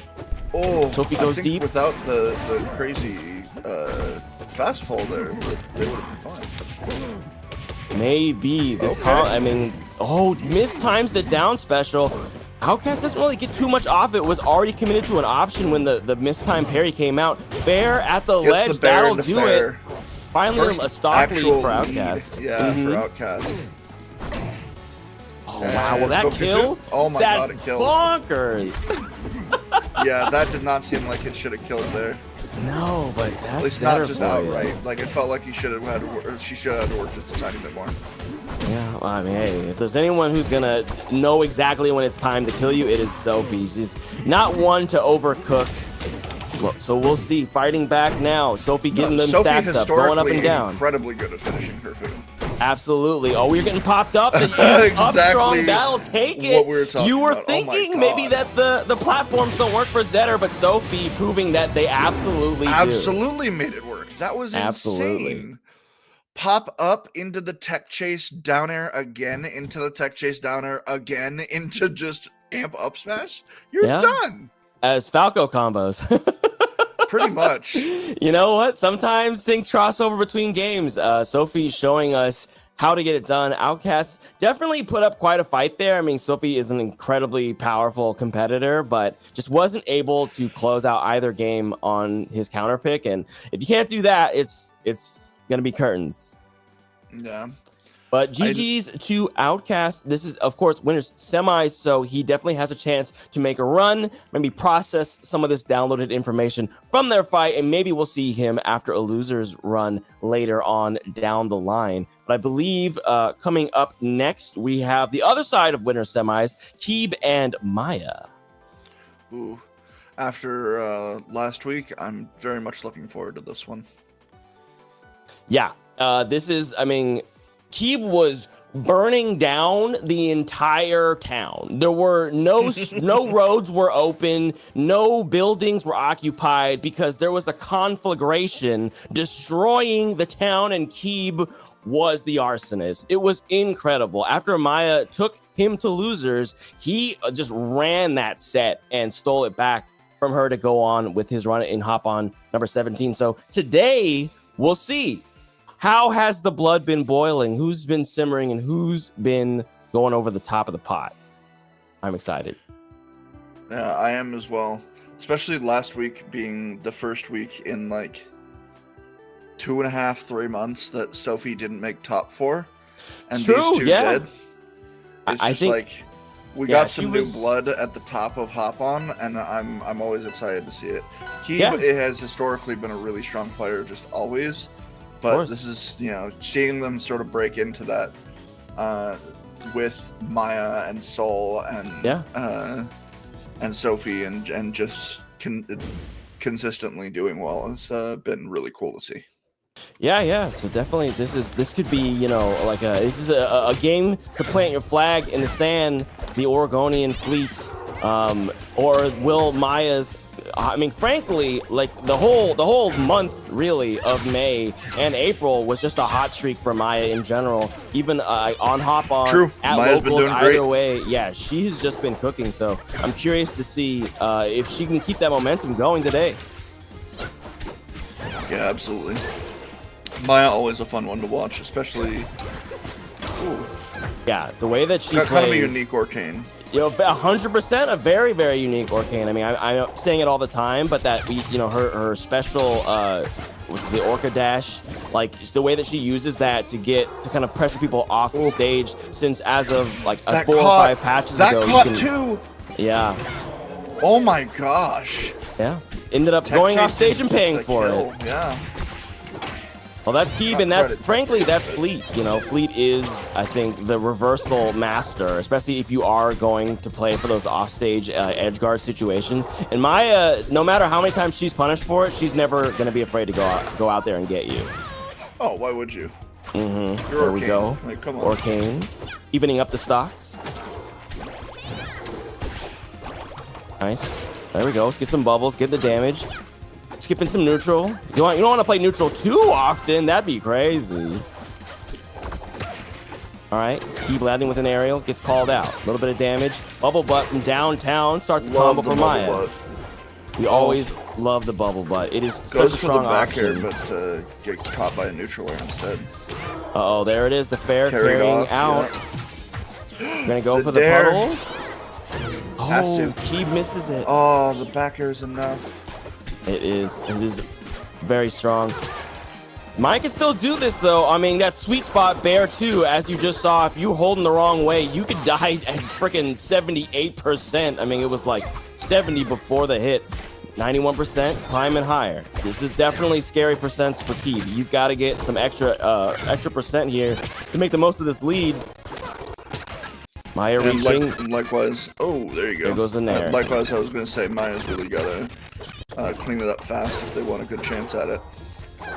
And clean it up they do. Absolutely. Now it's neck and neck. A real slobber knocker, as the kids say. Woo.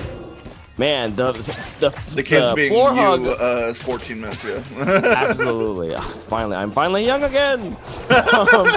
Man, that floor hug, I didn't even know you could floor hug Chomp. That was freaking bonkers. Keep that did that. But right now, they are respecting each other so much. This neutral is, I was going to say, it was so crispy that Maya gave up a stock for no reason. You hate to see it. You hate to see it. I mean, thankfully, look, it's best of 5. So Maya has an opportunity here, but as we saw last week, not exactly the player you want to be giving up free stocks to. So let's see. Maya can clean it up. Again, we're going back to where this is Jules Vale into Rockwall, although in this case, it is thankfully the Crystal Oasis. This is the classic. This is the, I definitely should have won that classic. Yo. I haven't bought it quite yet, but I do love this skin. It is beautiful, and the music is excellent, and the map is still a destructive force in either direction, although I do feel like probably a slightly stronger counter pick for Arcane, especially, you know, the way that Maya plays with that back air, but it hasn't quite, you know, come into play super heavily so far in this matchup with Keeb. Oh, goes in for a dash that gets called out, but nothing out of there. I think Keeb just wanted to get out of the corner. Still under assault here. Oh my god, knocked to the puddle. Puddle didn't get anything. Covers the tech chase option, but isn't able to get really anything much off of it. Goes for an F strong, that misses. Maya on the assault, gets bear 1, turns that into a pop-up. Oh, we are swinging. Oh, Maya not is quite pressing enough on the buttons. up air. I was just thinking that about Keeb. F throw? Honestly. Dead. It feels like Keeb spent a lot of that stock just kind of doing things hoping, and not like actually like doing things knowing that there's going to be a good outcome. You know? Yeah, for sure. I think Keeb was looking for an opportunity, and Maya was not presenting a lot of them. There we go. Reads my the gosh. recovery option. Goes What for a double down air. dip going down and wall jump naring. Yeah, I think that Keeb was trying to get something off of the wind chime pop up on Puddle, but it doesn't matter because he closed out the stock eventually anyway. Only 30% against him. Oh, this shield timing is excellent. Oh, the parry on the bubbles. That's what you want to see. Down strong that's going to start a combo. Just a couple of hits, though. Reversal time. There it is. Oh, there's the empowered enhanced, special. Yep. Goes deep. Oh, my God. Caught by a tornado. Nothing off it for Keeb, though. Yeah, the arrow really languishing on a platform. Keeb didn't have that many resources still. They just got back so easily. They absolutely did. Goes for bubbles again. Misses in both cases. Watching for Keeb's aggressive options. Maya calls out top platform. Doesn't get a kill off back air too, though. Oh, I think probably was trying to parry that tornado. Oh, wow, down tilt up kills. air. It works in every game, folks. Everybody's got one. Oh, parries the jet stream shot. Oh, doesn't charge a F strong. Didn't believe. Still gets a decent little sequence out of it. Yeah, I feel like kind of like what you were pointing out earlier. Keeb's playing fairly careful, and it's not working out right now. The back air 2 almost takes it, goes to the nair, doesn't get there, gets to the ledge. Keeb already had chosen not to pick that option, though, thankfully, or else he would have lost the stock right there. Fighting back now, covers with a down strong, doesn't get it though. F strong Keeb in from a Orcane, really that tough might take position. It. Not quite. Oh, the back air. Keeb is one up strong or good up air away. Yeah, no puddle for Arcane right now. Maya's got to rinse and repeat. Maintaining those nairs, though. No, she said, I'm done. I don't want to keep doing this. I'm going to just drop and play. Let's just play neutral again. Maya's just like, I believe you can do it a fourth time. Yeah, absolutely. I mean, I don't blame her. She's like, you don't want to get cold or frustrated, you know, getting rinse and repeat, you know, on an edge guard when you're probably Keeb. dead. Oh my Could God, you be dead Keeb. now? Oh my The God. ice might have saved Maya's life there. Seriously, almost took it just from the single carry. Yeah, absolutely. That water gun traded with jet stream shot kind of neutralized any opportunity that Keeb could have got there. Misses There the you go. fair, Up and air. that's going to Yup. take it. Maya evens up the game count. Wow. Very, very close game. That was These two at bonkers. the absolute top of their game. Mm-hmm. Yeah, I think, you know, we were seeing a lot of respect out of Keeb. I'm not really sure where that was coming from. I think just kind of changing her timings meant that Maya was a little harder to find those opportunities for Keeb. So we'll see if he's kind of gotten a read on the new timings or if Maya's going to switch it up again here on Tempest Peak for game number 3, Keeb's counter pick. Yeah, very odd, I think, that this is Keeb's counter pick. If anything, I would favor Orcane here a bit. I think it's, I mean, I don't know. This is obviously, these players are incredible and they know what they're doing, but I imagine that Keeb is trying to shrink the stage so that Maya doesn't have as much room to work on the ground. So that she'll have to contend with Fleet's incredible aerial pressure. That's what it's seeming like to me. We'll see if that's how it plays out for the rest of the set or the game. That's fair. I just feel like the vertical puddle setups are a little bit better here, and as the faster grounded character, the smaller stage can help support some of Orcane's combos and stuff. Goes deep. Ooh. Doesn't quite get it though. But the smaller stage Tempest also Peak, makes carrying off pretty easy. it's definitely easy, but Orcane has a really strong horizontal recovery, as we just saw there. I mean, both of these characters do, so they're not too afraid to go to the blast zone as long as the death blow doesn't happen. 145% Fleet still living off an up air. Another good reason for this counter pick. Exactly, I was just about to say there. the higher ceiling really putting in work on this stage. Yeah, Keeb there. taking a moment to think. Doesn't want to let this doesn't want this game to swing in Maya's favor and lose that potential counter pick advantage on First game back 5. air. Oh, There you takes go. it. Trevor will give you a stock on that reversal, but Orcane not waiting for anything. Getting plenty of damage in already. Orcane chasing down in the corner. Absolutely. Yeah, really just hyper aggressive. You're saying earlier Maya was pressing buttons. Now Maya's pressing buttons. Yeah, I feel like she, Fleet is often fighting out of the corner, and Keeb knows how to do it. But I think Maya also knows how to take advantage of people in the corner, and we're seeing it there. I feel like Maya's Another APM opening. is twice what it was last game. Yeah, It's look, actually insane. Some players gotta heat up. Or maybe cool off. I don't know. The water element character? Not sure. That back air. Back air? Yeah. Oh my that gosh. took it. I don't think Keeb was ready for the DI there. I don't think anybody's ready for that back air absolutely to not. just like literally hit you like a home run bat. It really does feel that way sometimes. I would love it if it had a similar sound effect, but Keeb probably wouldn't. We don't want, you know, something to cause a sound effect trauma. Here we go. All right. I feel like Keeb is even though the stage got shrunk, Keeb's struggling to punish Maya's options, and she's playing a lot more evasive right now. I mean, at 100, definitely she's kind of at kill percent. But we're not seeing too much aggression out of her, and Keeb is also not finding any openings. Goes for the bubble, doesn't get the parry, does Keeb. Oh, calls out the ledge option, dips trying to get it, but doesn't press a button, and Maya gets back almost for free. Really, I really thought that Keeb was gonna be able to punish that. Yeah, that was incredible though. The empty land into the F tilt. Yo, oh my god, the distance. shorten. Oh my. Oh, it doesn't matter though. Only look, so after Maya, but yeah, still just cleaned it up. And that was like a minute and a half of incredible cat and mouse. Oh wow, and that'll do it. I think again, DI Mixup wasn't expecting the empowered F Strong, and despite the blast zones on Tempest, you get hit by something like that when you're already halfway off the screen, and you're gonna go all the way off the screen. Fully deleted. That's a swing game for Maya. That's what she wanted. Yeah, I mean, I think Maya always wants to just absolutely wreck them, but next best thing is to go 2-1. Absolutely. Yeah, when you lose game one, oh my god, Maya. If you can steal momentum, like we are seeing here, 86, 87, 92% packed on for Maya. I get Maya had momentum, but oh my god, woo. Maya's running the clinic. Woo. Oh, wow.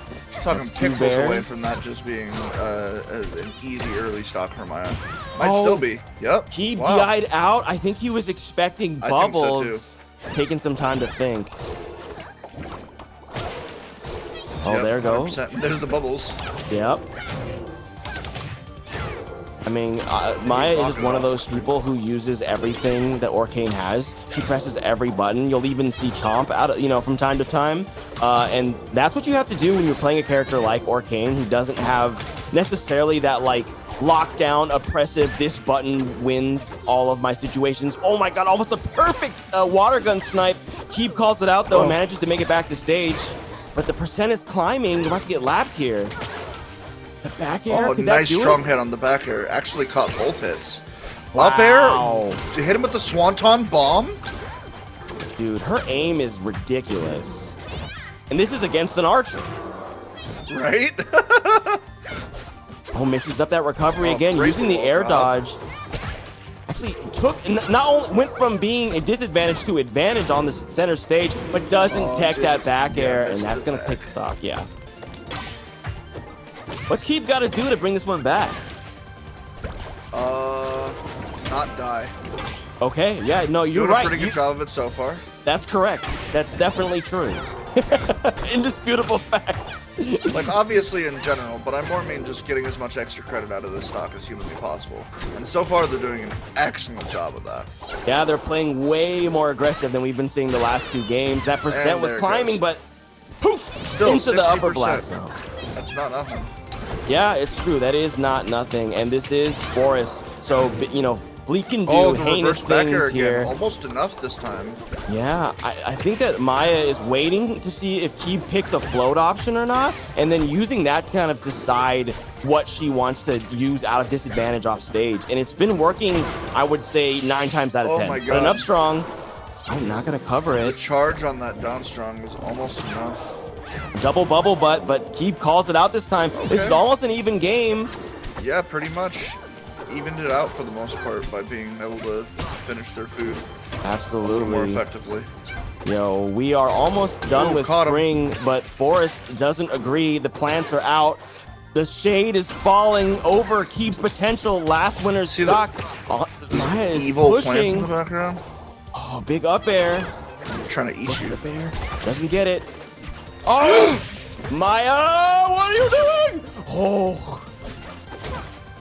I really thought Maya just fast fell to their death right there. You know what? If it's Maya winning, there The has bubble to be drama. There has to be, and the real kind. They're like, oh my god, I can't believe you almost lost that type of drama. But Keeb is definitely not ready to let this go. The pop-up, but Maya's DI only mixes caught up with the the option. first hit of the. Oh, What a call cleaned out. up with the back air. My Called god. out the DI out. DI in would have had to have it up air, but DI out, the back air just wrecks. Honestly, it might have been GG's either way, as long as Maya saw and reacted correctly. And as we saw, Maya has had their reactions 100% on game, all game. So that was a huge, honestly, like to pull that back after game one. Maya definitely dug deep, and Keeb just wasn't able to, I think, keep up with the new pace that Maya had set in their gameplay. Oh, absolutely. Like I was saying in that second game, felt like Maya just kind of turned it on, and then it just kept going and going and going. Or actually, I think it was the third game. The second game was still like pretty even. It felt like for the most part, and then like the second game that Maya won, the third game total. The Tempest game was definitely the Tempest game. Yeah. Just like, hold on, let me hit the KDJ right here, and now I'll try. I mean, this is the thing about Maya, is like she is such an adaptive player, and especially between sets. I mean, I've seen this multiple times, even like at events, like actually just at Smash to Pieces, just yesterday. Cupid went up a set on her in, I think it was winners finals, and then Maya came back, took the grand finals and the true finals 6-1. So she's just one of those players where you give her a chance to think and adapt, and she's gonna come back and bring you new information. You know, it's like when you go to the intermission in an Ace Attorney game, and then you come back and suddenly there's an updated autopsy report, or a witness shows up out of nowhere, and suddenly you are playing a totally different game. That's Maya. Maya is the turnabout. Yeah, definitely. Like, can be a bit of a slow starter sometimes, but like once it clicks, it's just gas. It's terrifying. All gas, no brakes. Yeah, but we'll see. You know, having moved on from winners semis, they will be going up against Sofilo in winners finals, and they have not, I don't think that they have taken a set off of her yet. So we'll see how that's going to go today. Another opportunity to make a huge moment. You always got to take them all. Yeah.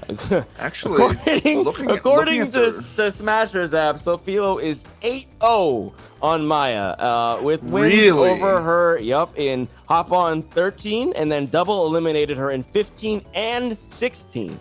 So, yeah, it's definitely a bit of a demon matchup for Maya. Yeah.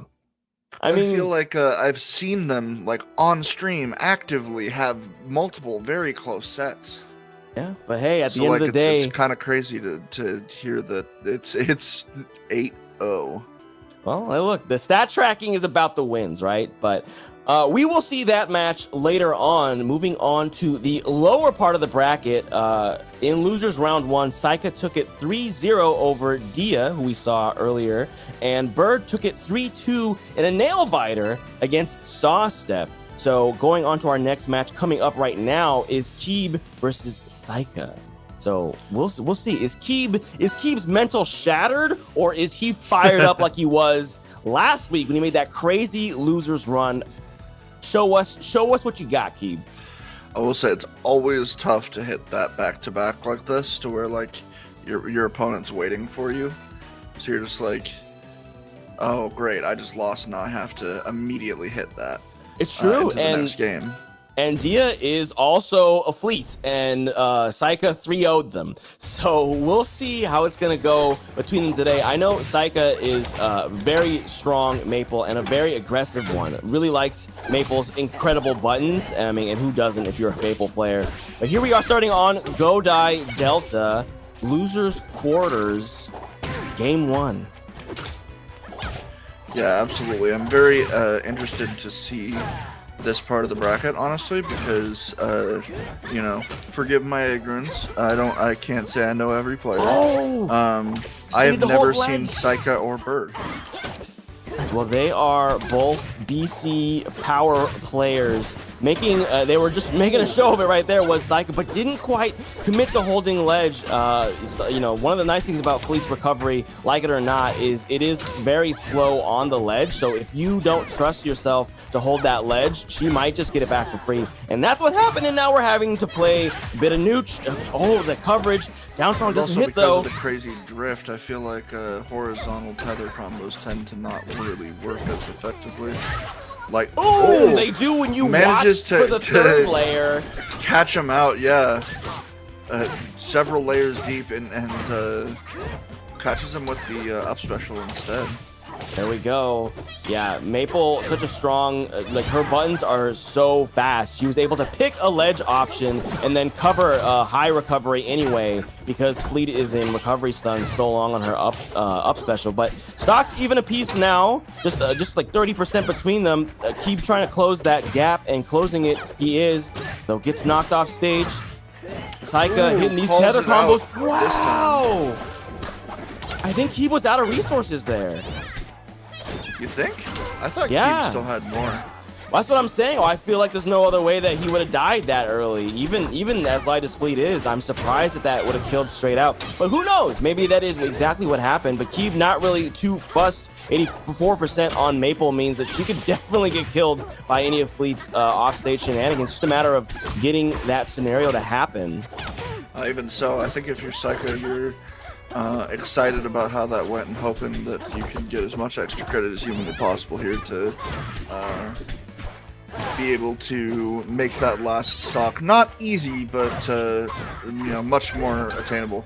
Wow, for sure. That timely air dodge, the only thing stopping a double dip from just taking the stock prematurely on the side of Psycho. If there's someone who's going to mix up your edge guard, it is Fleet, and Keeb definitely has plenty of experience defensively. Oh my gosh. Off stage, right? The stationary footsies just spot dodging each other's everything. Oh wow, popped straight into the blast zone, gets the top hit of fair. That'll take it. Absolutely, yeah. Ooh. Those players hit start real fast. Like, yeah, I'm ready for next already. Bit of a peek into the mental, maybe. Yeah, GG, go again. This time on Jules Veil for game number 2. See what Keeb can do to adjust to Saika's pressure. Definitely was getting called out a lot off stage. Yeah, I feel like for as often yeah. I was gonna say, I feel like for as often as you see, oh ouch. For as often as you see Jules Veil start, I feel like you almost never see it second check. Sure, yeah. I mean, it's definitely a strong stage for Maple and Fleet, so I don't think there's any downside here for Saika other than the fact that they got edgehogged at like 40 and make, you know, at 740, like 20 seconds in, so definitely a downside there, but the stage pick is probably chill. That, no offense intended, kind of felt like Saika's fault to some degree, though. Hey, look, that's what happens when, you know, Maple loves to go deep and you're trying to play fast. Sometimes you get caught just by somebody playing off tempo, right? And Keeb was definitely not matching their tempo per se. So we'll see if they can bring it back honestly, now. I feel like Maple and Orcane are pretty similar in that way. Sure, yeah. It's really easy to just like, oopsie, killed myself. Yeah, definitely. Went too ham. Yeah, look, as well, I guess in this great case, mix up there. Saika Going high. Oh wow, there it is, the Nice uppercut. up special from Saika. Evening up the stocks here. Still 60% ahead though is Fleet, although not right now. Oh my god, let's these go. F-tilts. F tilt into F tilt into F tilt. It's my favorite combo. Do you like cabbage? Here, have some delivered straight to your face. Oh my god. Fleet says, no thanks, I'm a carnivore. I want to eat. Well, but I like meat and apples. Those are her two snacks of choice.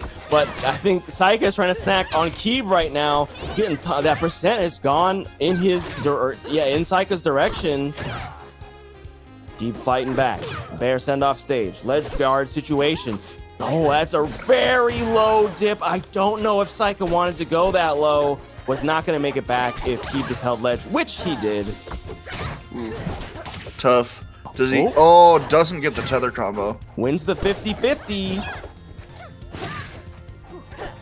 No, popped off. 145 for Still not on quite able to Keeb. finish the food. Yeah, definitely. I mean, Maple has a gazillion confirms off of this, that, and the other. Just a matter of all this percent that Psych is eating right now. Oh, goes for the air dodge. Oh, no. Oh, that might not have been a good idea. I think they burned their double jump. Oh, yeah. Burning double jump. He called it out, too. Yeah.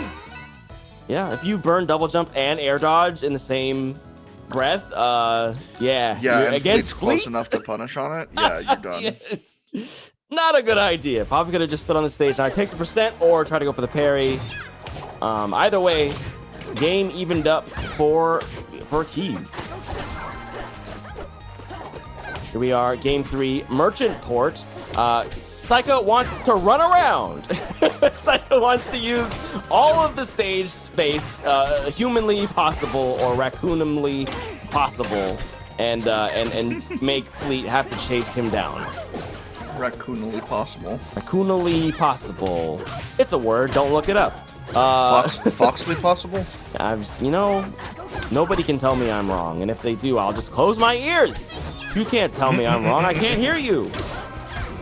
Keep trying to pick good options and also not be wrong. Flying out, using a little bit of that float to go deep, but the fast fallerness of Maple goes hard. Wow, that was some crazy mix-up off-stage action. Yeah, that was really cool. He went for the double dip, but only got a nair out of it instead of the second fair, so it doesn't quite kill.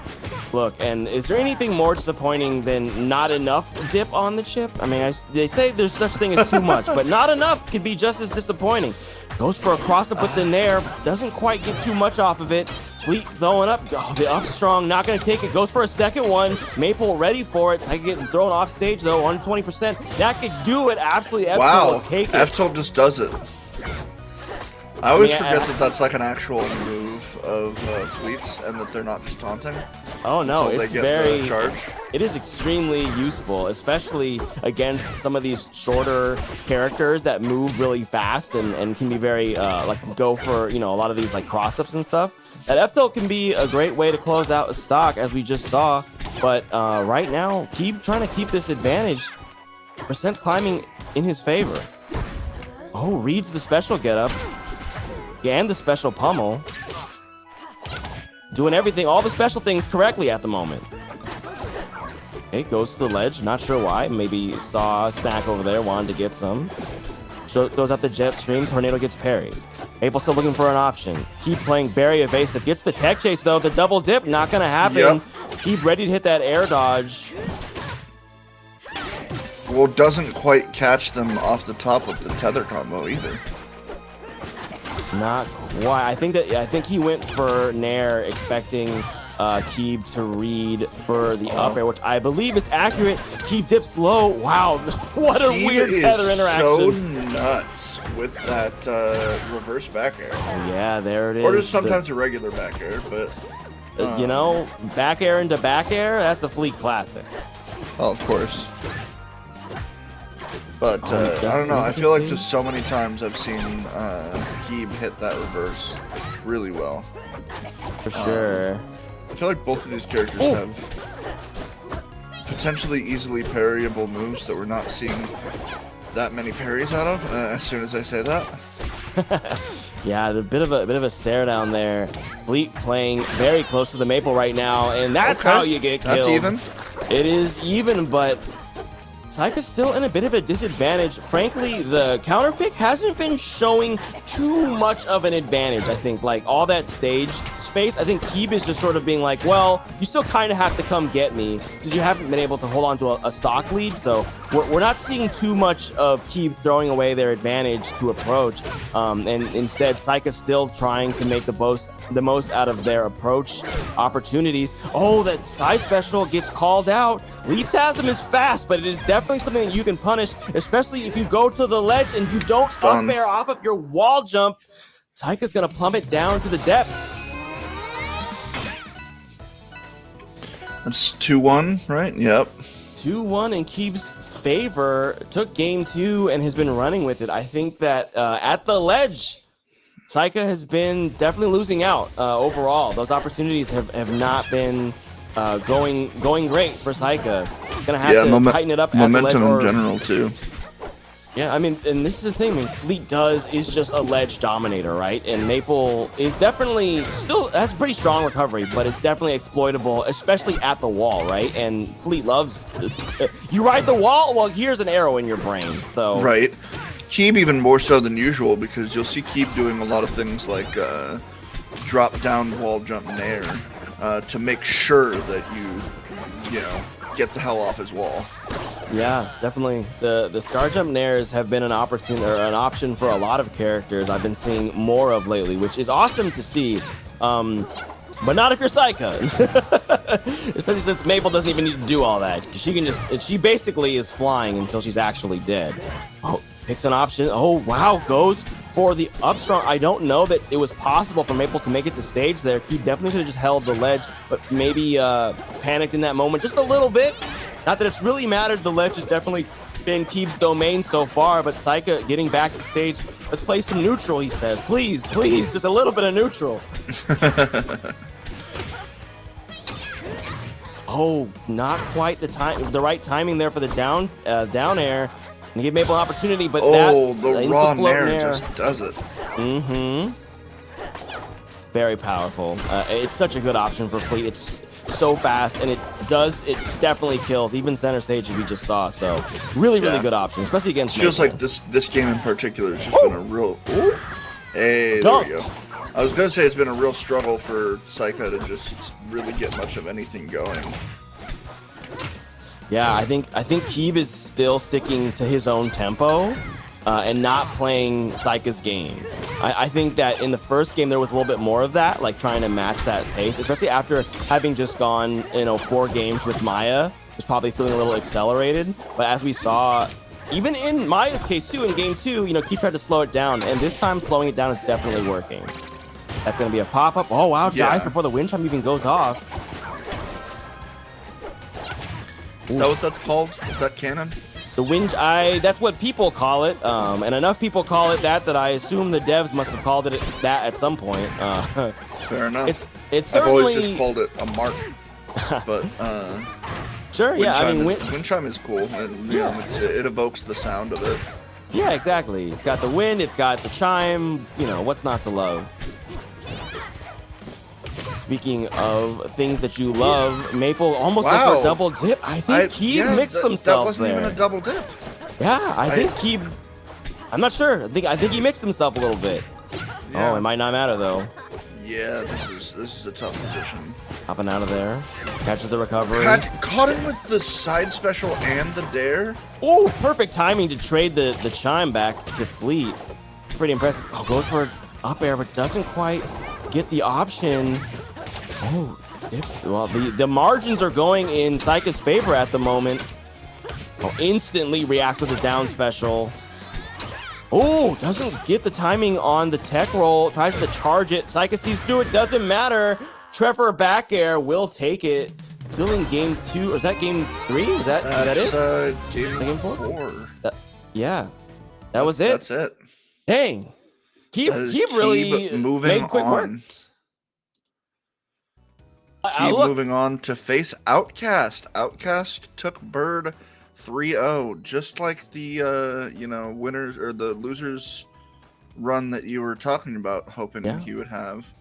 Yeah, I mean, Keeb just Making started. It reality. No, Bird didn't quite make it, but Keeb's just getting started, and we know that. Oh no, I meant Outcast. Yeah, you said, earlier that this might not be the last time we see Outcast Sofilo if he makes a great run. Sure, and he has been. There you go. You are correct, but he's running into a matchup he does not like. Oh yeah, so not a big Fleet fan. No, he is not. He does not like the Fleet Crag matchup, which I totally understand because she is a demon off stage, and normally that's Crag's safe place, and she just enters without a key. Does not care where Crag wants to create a pillar. However, but first, we're moving over to winners finals. Yep, Maya Sofilo duking it out as they have so many times before. As we discussed before, 8-0 in favor of Sofilo in the last times they've played. Yeah. But you never know. Maya could be the one to break the streak. It's true. Like I said, they're a studier of the game and of their game. They are a VOD reviewer. I'm sure Sofilo also is a VOD reviewer. So who knows? Maybe Sofilo will just be a step ahead anyway. I think like one of the interesting things, at least, just from my perspective, it seems like Sofilo has kind of like advanced her Zetter game to where she wants it to.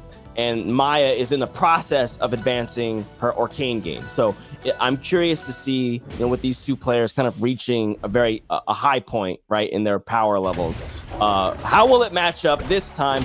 We shall see. Winners finals. Hop on number 18, Maya Sofilo. Jules Vale starts, or somewhere in the background, Outcast is crying. But we'll see who's going to end up crying in the foreground between these two players. If Jules Vale is picked first and Outcast is not there to see it, did it make a noise?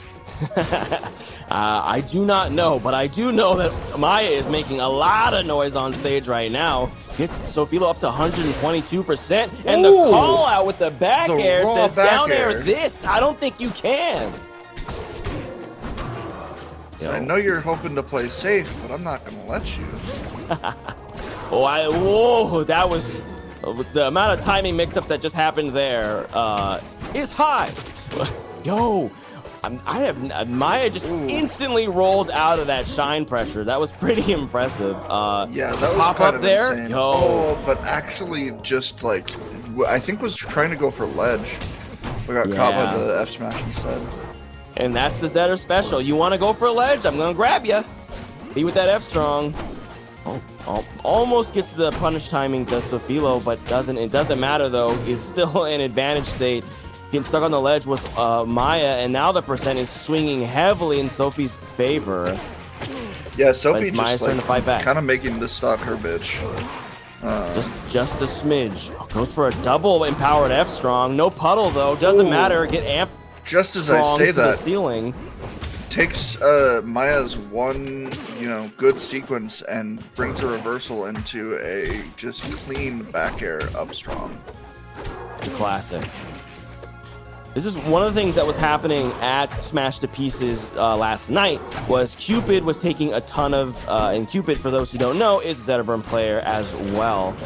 Cupid was taking a ton of Maya stocks with back air up strong, and then in the next two sets, Maya was almost never hit by back air up strong. So I'm curious to see if Sophie can force the issue, or if Maya can continue to make that adaptation on a different Zetterburn player to avoid that very, that almost guaranteed murder combo. Oh, Zetterburn goes deep, gets the wall. There's the roll up. That's going to be a ledge hog. One stock apiece. Game one. This is a tone setter. That's a tone setter. Very strong. Toned Zetter. It is so jacked. Trying to make a point of it is Sophie. Dash back, goes for the dare. Actually caught. How interesting. She didn't let an up strong or an F strong rip there. Just goes for a down tilt. Yeah, and then the immediate early puddle. To catch the tempo. Oh, catches the oh my flip, gosh. but doesn't get the second got the option. Ledge hog, but yeah, didn't manage to stop Zetter from using the upbeat. Droplet timing. That droplet timing forced her into a more obvious fire line angle, and she just Arcane stole the ledge. Did it just late enough that he was she was forced. Yeah. They're not really forced, but much more likely to go for the immediate ledge grab, but just ledge hogging at the first time. I mean, that's such a thing, right? Sometimes, like, in your system, you've already committed to a recovery option, right? Like, especially if you've already used your wall jump. Because in that moment, right, Sofilo could have done another pity flip to wall, get the wall jump, and give herself more angles to recover from. But I think it's a very common situation to be like, oh, my option got interrupted. I need to do it again real quick before I, fall to my death like Maya just did for free. Right. You can't give free stocks to top players, Maya. Make them earn it. But yeah, even beyond that, it was just like really smart to be able to have Sophie not have enough time to change the her thought process up B to actually go on stage instead of to the ledge. So it forced the kill, where it would have otherwise just been, you know, a normal hit or something. Yeah, and that fair almost kill from Sophie, but not quite. Merchant Port keeping Maya alive, but in the same breath keeping Sophilo alive. Bubble Butt from downtown, but doesn't get quite enough mustard on the hot dog. So this dog's gonna have to keep fighting, but the up strong's gonna take Sophie it. doesn't. Whew. Gets that bear up smash again, like we were talking about. Yeah. Actually closes out 2-3-1. After the awesome showing from Maya last game, and especially the last stock of last game, this is a little sad to see. I mean, it definitely happens, and this is a best of 5, so we'll see. And Maya still has plenty of opportunities. Speaking of, the back air will take it, but has to fight uphill an entire second stock. You know, Sophie with the super floor hug didn't really matter though. You're basically stun locked all the same. You're just grounded in this case. Moonwalk goes for some bear action, but Sophie had already left the building, gets a punish. And now, I was gonna say the percentage starting to climb, and there they are, in fact, climbing, gets an up air. Maya's DI is really good at staying out of Sophilo's blender. Dips low. Blender, an appropriate term for it, for sure. Oh, absolutely. Sends the hand out, grabs nothing. I liked the nair, but it wasn't high enough percent to actually send them appreciably away off of the bounce. Yeah. Rolled to the ledge. That tech chase is going to seal the deal, and Sophilo evens up the game count 1-1. Yeah, it's tough. Yeah, it's hard enough to fight Sophilo with 3 stocks, much less 2. Yeah, that super early one, like, it's got to be a morale color. I mean, yeah, you know, it's hard to know, especially without player cams, how Maya is feeling. And I know that she's mentioned before, like sometimes nerves against top players, especially even like when she is doing well, the nerves can kick in those moments. I think even one of their matches, I forget which one it was, there was a bit of that where it felt like she could definitely win, and Sophilo clutched it out. So hopefully Maya's Orcane could be the clutch factor in this particular meeting. Here at Hop On 18, we are in the forest right now, and Sophilo is up a good 50%. Yeah, this is Maya's counter pick. Correct. Interesting choice. Yeah, this is definitely a place that both players love to go. Higher ceilings, but they're not gonna matter when you have that fire amp on you. Those up strongs will kill at, I mean, sometimes it seems like they'll just kill at whatever percent, but definitely at 115. For sure. Doesn't take a whole lot, especially if they catch you lacking in terms of DI. Yeah, well, definitely one of those moves that is just sort of a murder machine. Maya trying to DI out for her life, but that damage is coming in either way. Zetter just such a demon at chasing you down, and Sophilo, as the pilot, is the chase down master. Doesn't get Bear 2 there, that would have taken the stock. Goes for it again, though. Sophilo ready for it, punishes it. Speaking of taking stocks, climbing. if Maya doesn't take it here, like, very quickly, it's gonna be insurmountable just about, just like last game. Yeah, it's very tough to reverse momentum on a player like Sophilo. I really love the belly flop there. That was a really good spike. Yeah, excellent. And Sophilo is an excellent wall techer, so you can tell she was not ready for that one, which is excellent to close out that stock. But you basically have to play some very, very strong rivals right now to get back in contention. Stock for this one, just to make it 1-1. That's what you hope for here, is Maya. Oh, goes for a second fair, doesn't get it. Sophilo covers the stage, knows that if they go to ledge, they could just lose their advantage entirely. Have them take a couple percent. Gets hit by one bubble, but Maya not able to capitalize off it. Water gun again. We're playing in the corner here. Gets thrown off stage. This is an opportunity. Oh, dips low, but isn't there in time, and the Fire Lion protection wall is up already. The security went off. Orcane was not able to infiltrate. Goes for a water gun off stage again. Sophilo fighting back. Throws a fireball. Almost gets caught on the special getup, but Maya not able to get anything out of it. Oh, in the corner, going deep. Sofilo has her on the ropes, but Arcane says, not today. Can Maya deliver at 127%? That was crazy. I don't think that she can. I'm like, you've got to have something in the tank there, and the grab was just more than enough. Yeah, Sofilo did an excellent job at just shutting the door and saying, you're not going to get center stage. No matter what damage you do to me, I'm gonna hold center stage, get you to the corner, and it is forest, so it's not far to find a corner. Head back. And, did steal that game. That's a swing game in Sofilo's favor. 2-1 in the set so far. Let's see if Maya can make some adaptations, hold on to her stocks, and make a run of it. Take us to game 5. Crazy that Maya really just played that game and then said, let's go back.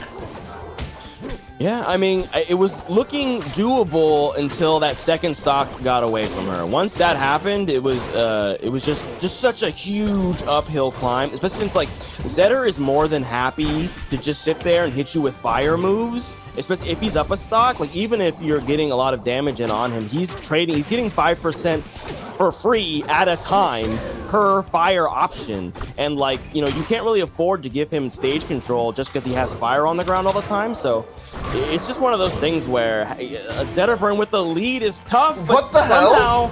I don't Sophie? know. I think Sofilo must have had a bit of a stick issue there and pity flipped into the drink instead of onto the stage.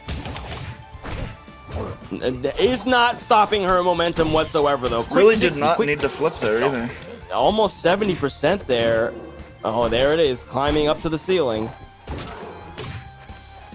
Dang. There she Sofilo definitely following the mantra of don't get hit. Of course, as soon as I say that, she gets reversal, but still. Maya was scratching up like 90% on Maya without getting hit pretty much at all. No, but then, of course, Maya clapping back was basically the same thing. Absolutely. 80% in one extended sequence. Yeah, she is definitely able to put on a ton of damage, and even with or without bubbles. Oh, goes for, wow, that up strong, that seemed like almost perfect DI, but Trevor disagrees, and Maya did lose her stock just barely there. If she can close this out, she can keep it, you know, nice and tight, but we've seen Sofilo run away with these things, and it might be happening now. Another fire amp up strong. That's going to be a ton of damage. Maya getting up to 50%. 120 on Sofilo, though. This is kill percent. Just a matter of there it is. That back air 2 collides. Maya fighting for her winner's life. 50% lead, but, you know, that's not even really a lead. As long as you don't let it be. Unfortunately, she let it be. Yep, she did. Sofilo caught the swing, coming in low, you know, going off the swing game into a swing set. Sofilo takes that in three straight games after losing the first one. Goes up 3-1 over Maya in winners finals, on to grand finals, where we are so used to seeing Sofilo. Absolutely. You know, we kind of expected it, especially, you know, going in 8-0. But once again, Maya showing that they absolutely could have taken it. It's just, you know, a matter of closing that like millimeter gap. It's true. I think that there was a lot of really strong punishes and advantage state out of Maya, which is like what you need to see against top players, and especially players like Sofilo. But without being able to steal stocks as Arcane, because that is an advantage you have over Zetterburn, without getting those stock steals, you know, trying to play an honest fight against Zetterburn, it's real rough, much less against Sofilo. So we'll see. Maya will be down there waiting in losers finals to see whoever takes it. The winner of this will go on to fight them. But keep Outcast coming up. What do you mean by stealing stocks?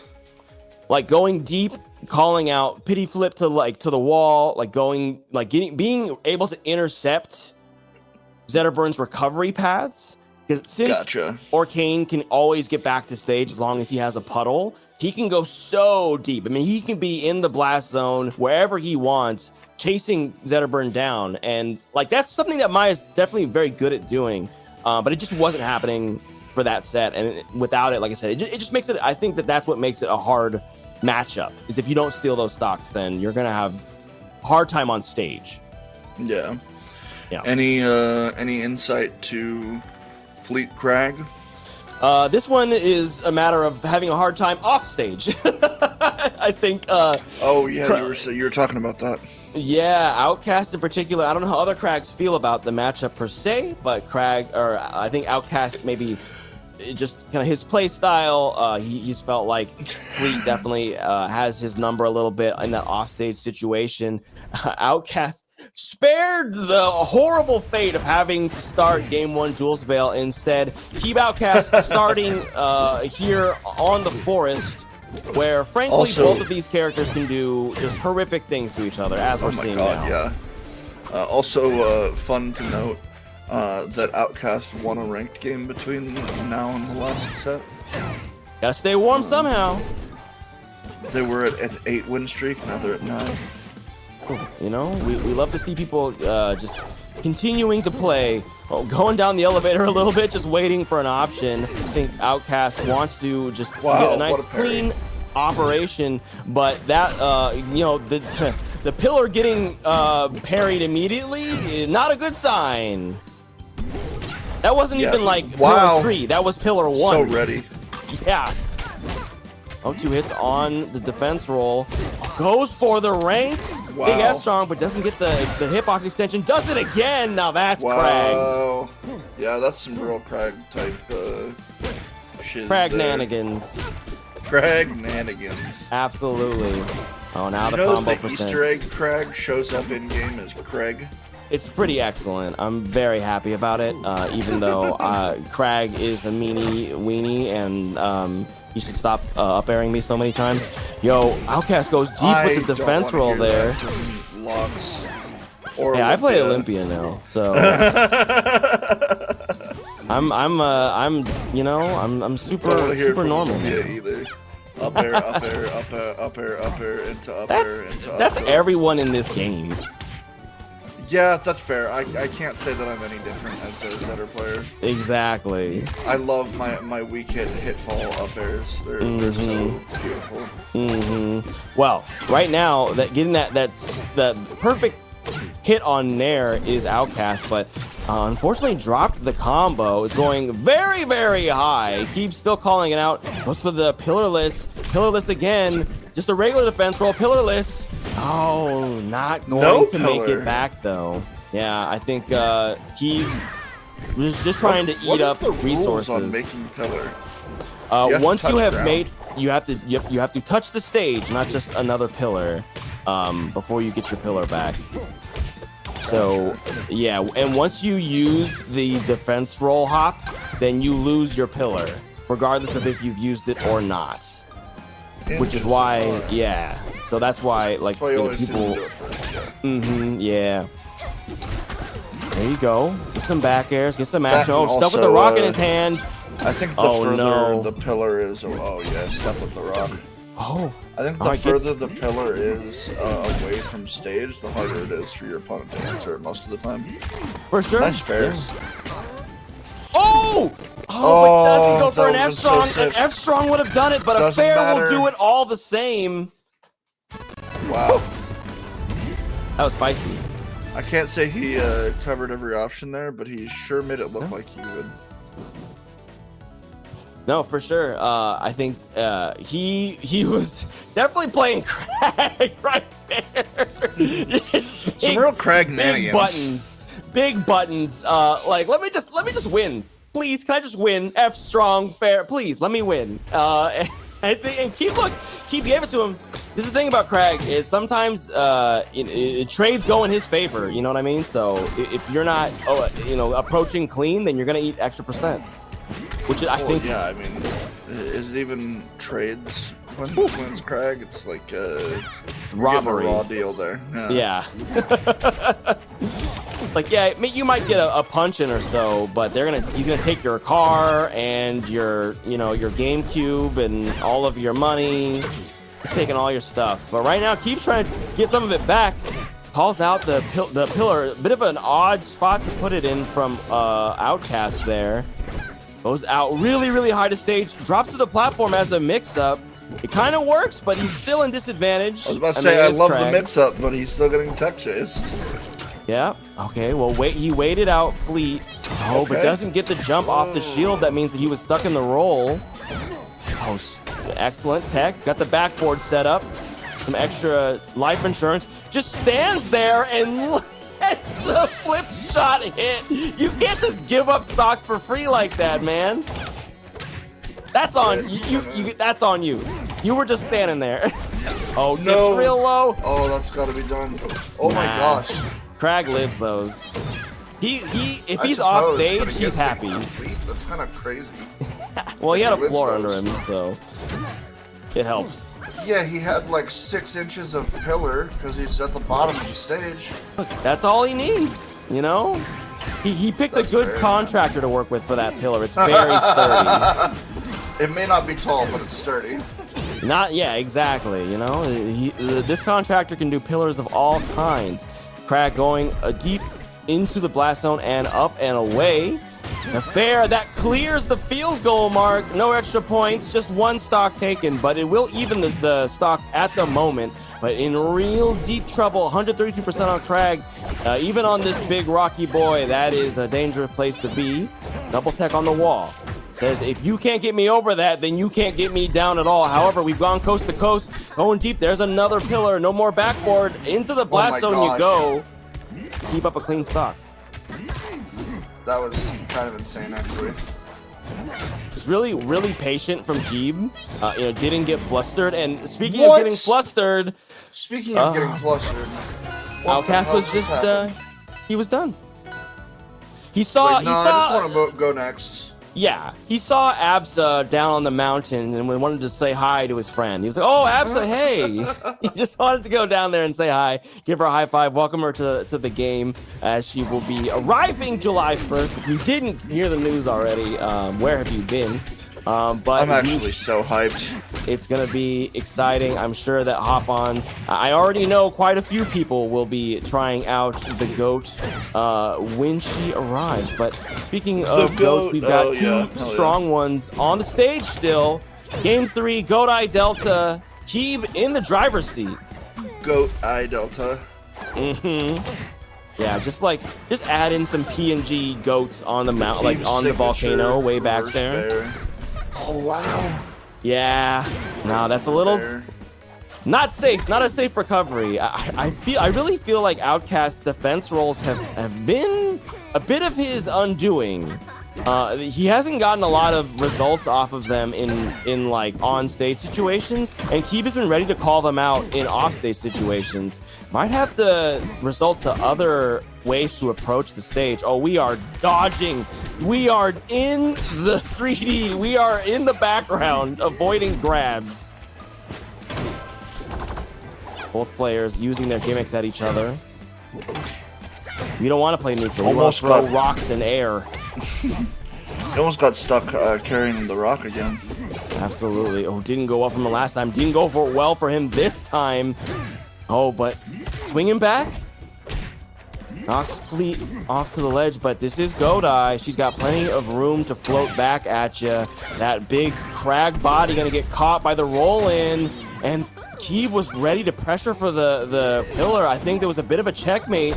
This is part of, I think, what Outcast was concerned about. We're getting to that point in the Yomi layers where Keeb is shrinking all of Outcast's options and forcing him in a situation he doesn't want to be in, but he still has one more stock to try and bring this one back.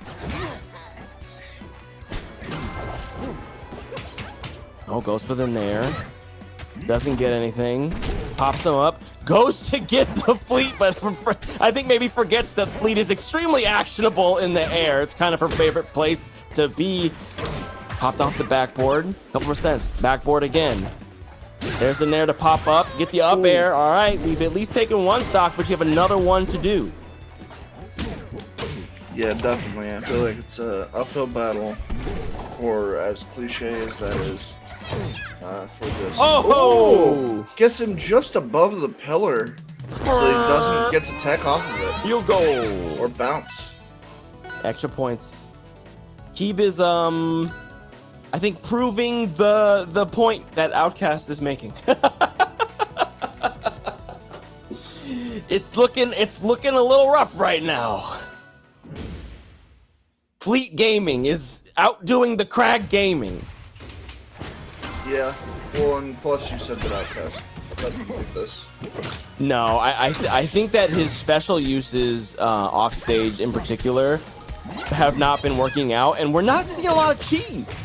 You know, not that Crag has to rely on cheese, but you know, it is Crag, so you're always expecting a bit of dairy representation, and there hasn't been much. You know, I'm not seeing a lot of grab. And definitely the Rock is getting thwarted often, though to be fair, I think that is very much a matchup thing. Fleet has a lot of tools to deal with the Rock, and especially is very willing to pay patient. There's some cheese right there, though. The up strong, after placing a ceiling above Fleet's head, doesn't quite get much off of it, though. But at least, you know, he's still going for stuff. Oh, we're getting silly. Oh, no. Bouncing him off. Yep, Do you have any resources? Oh, it doesn't matter. There it is again. Yeah, I think Keeb just really has Outcast's number off stage. As he was predicting, unfortunately, this is definitely Keeb's game to lose right now. Okay. Almost Keeb's tournament were enough for Sophie. Well, I mean, we'll see. Maya 3-1'd him, so can't be your tournament from losers. You know what I'm saying? Not you know what I mean? He's still got to prove it here, but it's certainly going his way in this particular matchup. Oh, big fair. Doesn't get any kind of arms attack. Oh, down strong to cover the recovery. Pillar goes ready for it again. Doesn't even let him drift to the wall. Calls out. He has done spacing on defense roll about 5 times. And Keeb has been ready for it every single time. I mean, I don't know what other option Crag has, but that is, it's not working. Oh, okay. Misses the platform action. Outcast with an opportunity. Pops up the pebbles, gets a little bit of damage, but no kill. Goes for an up tilt, doesn't get it. Pinned into the wall. Keep fighting back. Oh, we're doing a bit of a jig, bit of a dance. Pebbles to the edge of the zone there, doesn't get a kill either. Back air, definitely not going to take it yet. Throws a rock up, comes back down to space. Newtonian physics. There's the pop-up on down special, but again, no kill. Bit of Marthitis for the Crag, but a rock to the face, pebble follow-up, that'll finally do it. He loses his first stock here. Yeah, I was about to say, but is it 4. even close to enough? Feels like, you say, oh no, it is game 4. For some reason, I totally forgot that Outcast even took one yet. Because it feels like Keeb's been so dominant in these last few. I mean, you know, to be fair, he did take it with some very strong cheese, some aged blue, some pungent cheese on that first game. So we're gonna need to see either more cheese or better recovery, one or the other, to keep for Outcast to stay in this match. Air dodge on the up smash. Yeah, was ready for it. Oh, doesn't grab the ledge. Out of tumble. Is definitely playing around these platforms. I think the Hodojo pick was a good pick. You know, so far is going well. Oh, Keeb, it's a bit of a blunder there, but I mean, Outcast is at 124. It's now, frankly, Keeb can go for cheese. Pressuring off stage with the float. Pops up off the jet stream. Okay, calls it out. Yep, there it is. Raw in there. Just float out in there. Defense what else do you roll, need? Not much of a defense option for the Crag in this particular matchup. More like defense get rolled up into sushi and cut into even slices served for your enemies. That metaphor doesn't make sense, but that's Keeb taking the losers semis 3-1 over Outcast. GG's to Keeb, GG's to Outcast. Gotta go back to the lab, work on the matchup. Gotta happen. We got fleets. You're in the PNW. The fleet is out here. Yeah, we definitely have a fleet of fleets out here. I mean, this is the thing. I can't even remember the last hop on that, you know, that didn't have a fleet somewhere. Like, There's one. There's one. Okay, we're still going back. Fleet. All right. Oh, okay. So hop on 10 was the last time there was no fleet. And I don't even know necessarily how many fleets competed in that one. But ever since then, there has been at least one fleet in top 8. So that's just the region, y'all. Y'all gonna have to learn the matchup. And by y'all, I do mean me also. But, yeah. Yo, it's the run back. Double run back. A run back of a run back of a run back.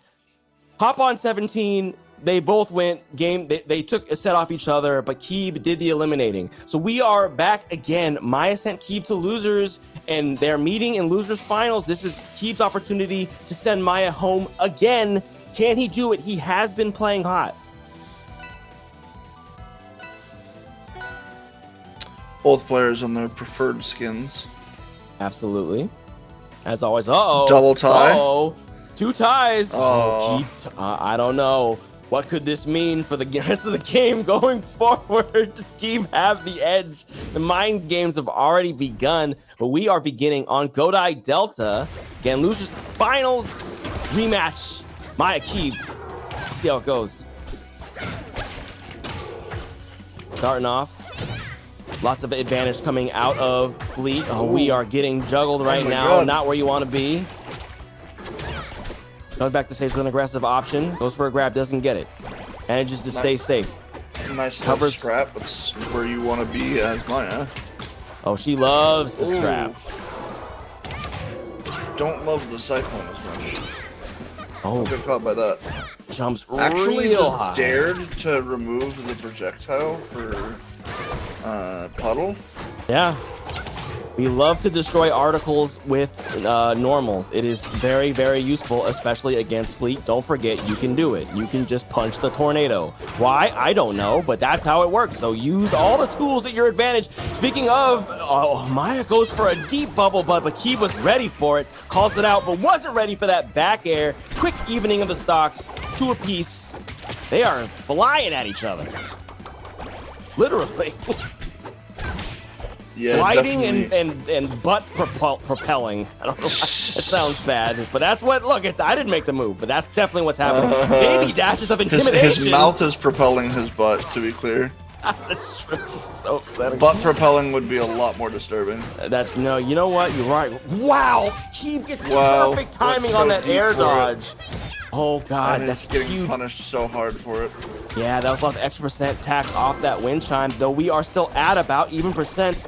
Mixed up on the Jetstream tornado there. Didn't quite get anything. It was Keeb, unfortunately, but knocked off Sage's or King. Keeb reads the timing on the recovery from the side special. Nair will come out. Nair's in both directions. Goes for an F-Strong, gets interrupted, but no big hit. Tech chase, forward throw. We DI'd that all the way out. Somehow it wasn't a problem. Oh my god, Maya's just ready for every option in a row. Back air 2 Maya's just doesn't not land. getting these strong hit back airs. The back airs they need to hit. No up air that needed to hit. Down air that kind of hit but didn't get into anything. Fair from Keeb. It's his turn to play now. That's a double dip. Ready for it. Up strong. That won't do it though. Oh! Just wanted to get hit by that water gun for free, I think. That's actually so funny. Just came in from downtown, just like sped on him. Oh my god. I think was trying to cover a no tech. Oh, bubble butt out Wow, of the nowhere to bubble make butt the actually is timing. enough. It even galaxies. Yeah, it is extremely powerful in those late percents. Maya moving Like quick to a up the degree, wall. sure, but we've seen a few come close, but none of them actually killed until now. Yeah, For it's bubble butts, even at high percent. It definitely worked out. I think Maya was ready for it, knew the option, but we are grabbing on the platform. This is Rivals 2, of course. Did you not expect to see some of that? It's going to be happening in any matchup. You know, F strong at the ledge, doesn't quite get anything. Keeb is moving on these platforms right now. Yeah, Oh, meanwhile, Maya. Maya staying a little bit more grounded with some baby dashes and stuff. Absolutely. But actually tacking on more percent than Keeb has managed to. We'll see if he can finish his food. For sure. Fighting back. I'm trying to make that center stage work for him. Whenever he's not on the platform, he wants to be in the middle only. not playing from the corner, because Maya is just so scary when you're locked in there, you know? Yeah. Goes deep. He's ready to cover the option. Dips low this time. Doesn't quite get the timing and gets stuffed by... Overestimated it. Yeah. Caught with the nair. Out. Missed the dare or the bear, but caught with another Wow. nair. Great freaking cleanup. Yo, she was so ready for all of those recovery options. No, absolutely. It looked a lot like the previous game, Maya versus who was it? I need to look about it. Yeah. Well, as you do that, we're getting on into game 2. Keep taking Maya back to Tempest. This time, this was originally game 3. This was Keeb's, I believe, first counter pick. It was Maya Keeb the last time. That's why I got. Oh no! Maya dips too low with a fastball dare at the ledge on accident. What are we doing? No! Oh, yep. The top ball. Just done. Oh, what the fuck? I mean, that is very, very rough. Maya. That is just such a heartbreaker. Yeah, whoopsies. Hey, but maybe she brings it back. Who knows? You're gonna feel really bad if you look. Yeah, if this ends up like losing her the set, that's gonna be a feels bad. But look, you always got plenty of game to play. I mean, I will say this much. Oh yeah, I mean, don't get twisted. The set is very young. Yes. But man, this game itself, nah, this is. It's tough. But she's got it. She's got to keep playing. One. I think that would be a good morale booster. Ooh, wow. Interesting idea there to go for the special getup to break the arrow, but yeah, I think I don't know if Maya's heart was in that one. It was a bit silly buggers already. So, you know, GG, go next. These two are real scary. You want to keep that competition at the highest level. Throwing stocks away, not going to do that. So. Yeah, no, after the second stock went, I probably would have just GG go next myself. Hey, you never know. You gotta have that winning mentality. If you can one stock, you can two stock, you can three stock. You know, that's how they think up there at the upper echelons. Holy. And Maya is definitely trying to be there along with Keeb, along with Sofilo. So let's see what she can do here on her counter pick. Rock Wall, game 3, currently fighting back. Bit of a percent deficit. Oh, Keeb has her at the ledge. Slow bubble, but doesn't get called out. Makes it back. Bubbles in the corner now. At F tilt. Very, very strong. Oh, Maya hesitates a little bit on her approach and gets hit by a raw F strong. Not going to kill. Back air 2, though. That'll send out. Oh, my gosh. Popped off. Cancel back here. Yep.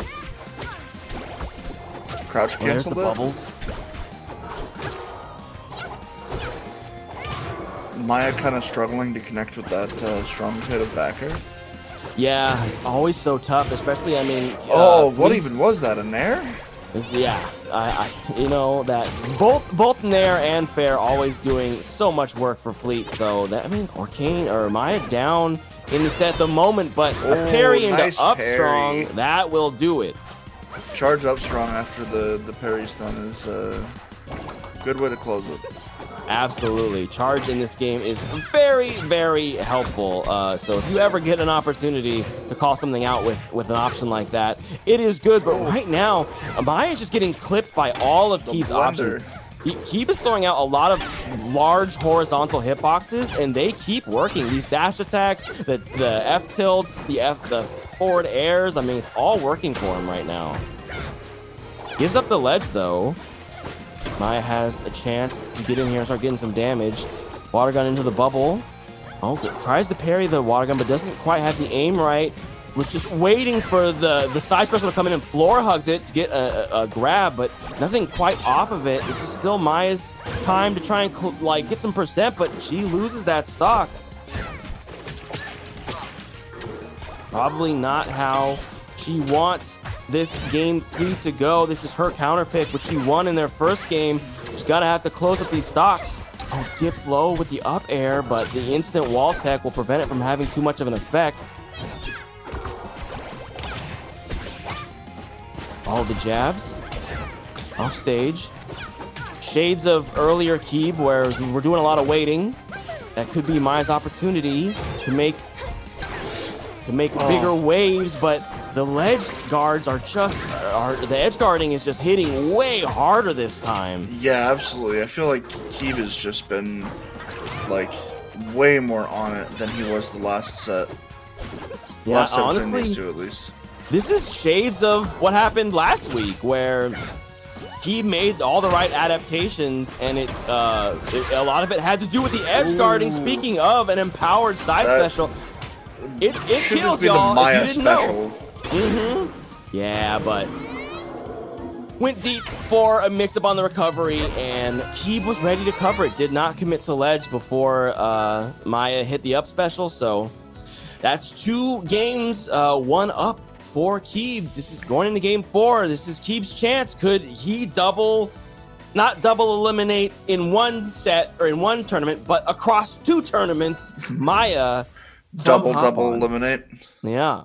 Double reverse eliminate. I don't even know how to phrase that, but it's what Keeb's trying to get today. And we'll see if he can make it happen. Well, I mean, oh yeah, I see what you mean. Yeah, because Maya won the last one to set Keeb in. Yes. All right. Maya off to a good start. But Keeb playing a lot of that aerial trying to play spaced out right now. But now we in the tech chase, we grabbing. We on the platforms, we grabbing. You getting hit by aerials. Oh, okay. Article gets broken though. I love that back air. Oh! Actually caught him with the freaking projectile, but he sent him back towards stage. Yo, that is freaking bonkers. The fact that Fleet came back from that, or frankly, they both came back from that was pretty impressive. Yeah. It's the backer for the DI mix-up. Off stage. Parry on the tornado. Oh, Not yeah. seeing as much of that as I'd like to from Maya, honestly. Well, I think a lot of the struggle spot for Maya has been in these offstage situations where Keeb is just holding ledge now and just waiting to react to what Maya picks as her recovery option. And I think that is being a huge difference maker. The aerial superiority this stuff, just disgusting. Yeah, it's definitely, it is something that there is a very large advantage for Fleet in this matchup. Just having very, very strong aerials. Yeah, Keeb's just like, hold on, let me hit you with hit pull aerial 7 times in a row and you lose. Oh my god. Maya, it's all slipping away from her. That back air, but good DI means you're gonna live up to Halo percent. Gets hit anyway. Just a full stock ahead is Keeb. Maya's gonna have to dig very, very deep. No more kiddie pool, no more Olympic pool. You need an ocean's worth of comeback juice to make this one happen. But if anyone's gonna do it, it is Maya. Yeah. If any character is gonna do it, it's Orcane. Oh my god, going so deep. Yes, absolutely in his element in these situations, but Keeb trying to close things out. These big disjointed buttons are really working in his favor. Keeb down there for the approach, doesn't get it. The spacing from Keeb has just been immaculate. Oh no, Keeb. Tries to mix up the spacing. Oh, beautiful ledge cancel to stay safe. We're at 100%. I mean, this is pretty scary times for Orcane. Wow. And gets hit by an incidental up special recovery again. That's 2 in a row, and that'll seal it. 2 in a row where Keeb has removed Maya from losers after being sent there from winners. 2 in a row. GG's the Keeb. 2 in a row. Going on, moving you send Keeb the losers and he just turns up another level, I guess. He does not want to be removed from the game, man. He's trying to win these tournaments. No, for real. Keeb really just turning it on. Yeah. Did not look anything like the Keeb Maya set we saw just an hour or 2 ago. No, it definitely did not. Like I said, the spacing from Keeb was immaculate. The ledge defense was at least, I would say, 4 levels higher than it was in their previous set. I mean, it was brutal. Like, she just did not have a way to get back to ledge reliably, or whatever the options she was picking, they were not working out. So this is Keeb's second chance, back-to-back hop-ons coming up, through losers finals to take on the person waiting in grands. Last week it was Mystery Soul. This week it is Sophilo. Shout out Outcast. Just raided us with a party of 8. Thank you for the raid, Outcast. Good to see you. Good run, my guy. Happy to have you here in the chat. You can watch this. I mean, this is going to be a barn burner, not least for which there is a fire character on the screen.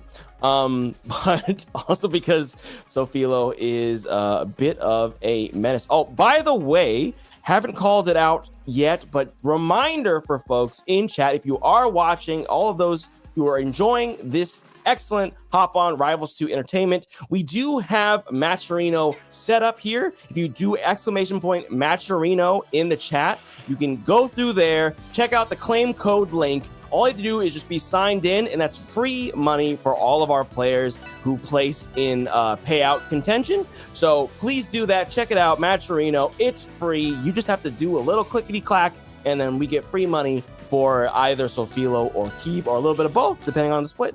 So absolutely, positively, just a few clicks, and you can give a quarter to your favorite grand finalist.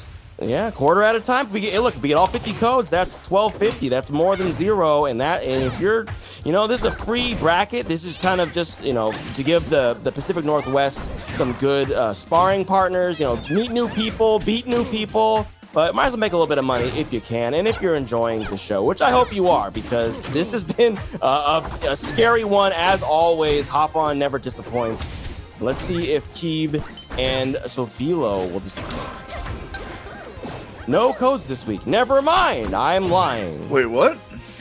Well, that's what Bird is saying in the chat. I thought that I saw that Leon said that the codes were working. But if they're not working, then I'm wrong. Oh, sorry. Maybe not. Okay, no codes. Never mind. No free money for everybody. Apologies. You'll just have to don't forget to do it next week, Regardless. Anyway, while we've been talking about that, got Sophilo $15 is in with a $10 pot bonus from Duo anyway, so. Well, there you go. Well, these players are definitely trying to get some of that money. 2 stocks apiece. They are both down 1. Bit of Sorry if you looked away from the screen for the last 10 seconds. There's already a stock apiece gone. No, it is intense right here. So definitely, I haven't seen these two go at it recently. Haven't had a chance to check the smashers yet, but I have a feeling that Sophilo is probably is projected to win here. But Keeb has been playing super hot, so we'll see. Fighting back at a disadvantage with a fair. Fleet Classic. Well, there's zero doubt in my mind that Keeb can absolutely take this. Yeah, it is. I don't know if there's anybody that Sophilo has, a losing record against. I think maybe just Soul? Mystery Soul, yeah. For sure. And I mean, she has been playing Mystery Soul and also Keika Soul's fleet as well in the past. And has she's dropped to a couple of fleets as well, just in general. So fleet might be a problem matchup for her, as we see her dip a little bit low, edge hogged, and loses their second stock down to the last one. But Sophilo can do it. This is no one is safe right now. Least of all, keeps getting sent to the blast zone, but doesn't lose the stock. Comes back. Sophilo getting that extra % though. I can definitely tell you as a Zetter main that this matchup can be much tougher than it looks like on paper. Sure. Oh, there we go. Firing up with the forward throw. Oh, wow, that does Sophie did an excellent job there, taking advantage of arguably the biggest weakness of fleet in this matchup, I think. The landing aerials? Mm-hmm. Yeah. If you can catch them when they're landing, oh my god, doesn't even matter. Yeah, but if when they never land and just hit you with 7 aerials, that's when you lose. Yeah, you get popped up and lightly bounced off to your death. It's a couple of little bounces here and there goes your stock. Keep going up. Look, game 1 goes to him. Who knows? Who knows, man? This could be Keeb's week. He's looking good. He's looking strong. See how it is going to go. I mean, Sofilo definitely, like I said, there's a potential that there is that it's a problematic matchup for her. You know, it's not super clear, but definitely curious to see, because like Keeb has been playing so strong, but Sofilo just is strong. So it's one of those things where it's momentum versus raw skill, right? Yeah, I mean, I do think that Keeb has, you know, I think that they're very comparable, you know, in skill. Sofilo just has the better consistency, you know. Sure, I mean, having to go to losers to really turn your game up can be a bit of a handicap. Not even that Keeb was necessarily playing cold or anything in winners, right? It's just like the adaptations had to come through to take out Maya again. So we'll see what kind of adaptations Sofilo is going to have to make to take out Keeb. I mean, this is grand final, so Sofilo is coming from the winner's side. She does have a couple games to play with here, but I imagine she would rather close this one out in definite fashion. Yeah, I mean, it's always a little bit more comfortable to have a whole set to figure stuff out before it like kind of counts, you know. Absolutely, but we are here on Merchant Port. This is the Sofilo classic counter pick. I think I cannot think of a game or a set where she hasn't gone here for her first counter pick. I think she likes the space. She likes a bit of that, like, you know, you've got both the best of both worlds. Flat ground to oppress your opponents with in neutral, and then platforms to safely recover with and to come down back to stage with. And of course, there it is, the tech chase. F Strong will take it. Only 34% on Sophie. She's looking pretty. Honestly, Sophie sort of changes my perspective on this stage as a Zetter player. Makes me like it a lot more watching her use its advantages.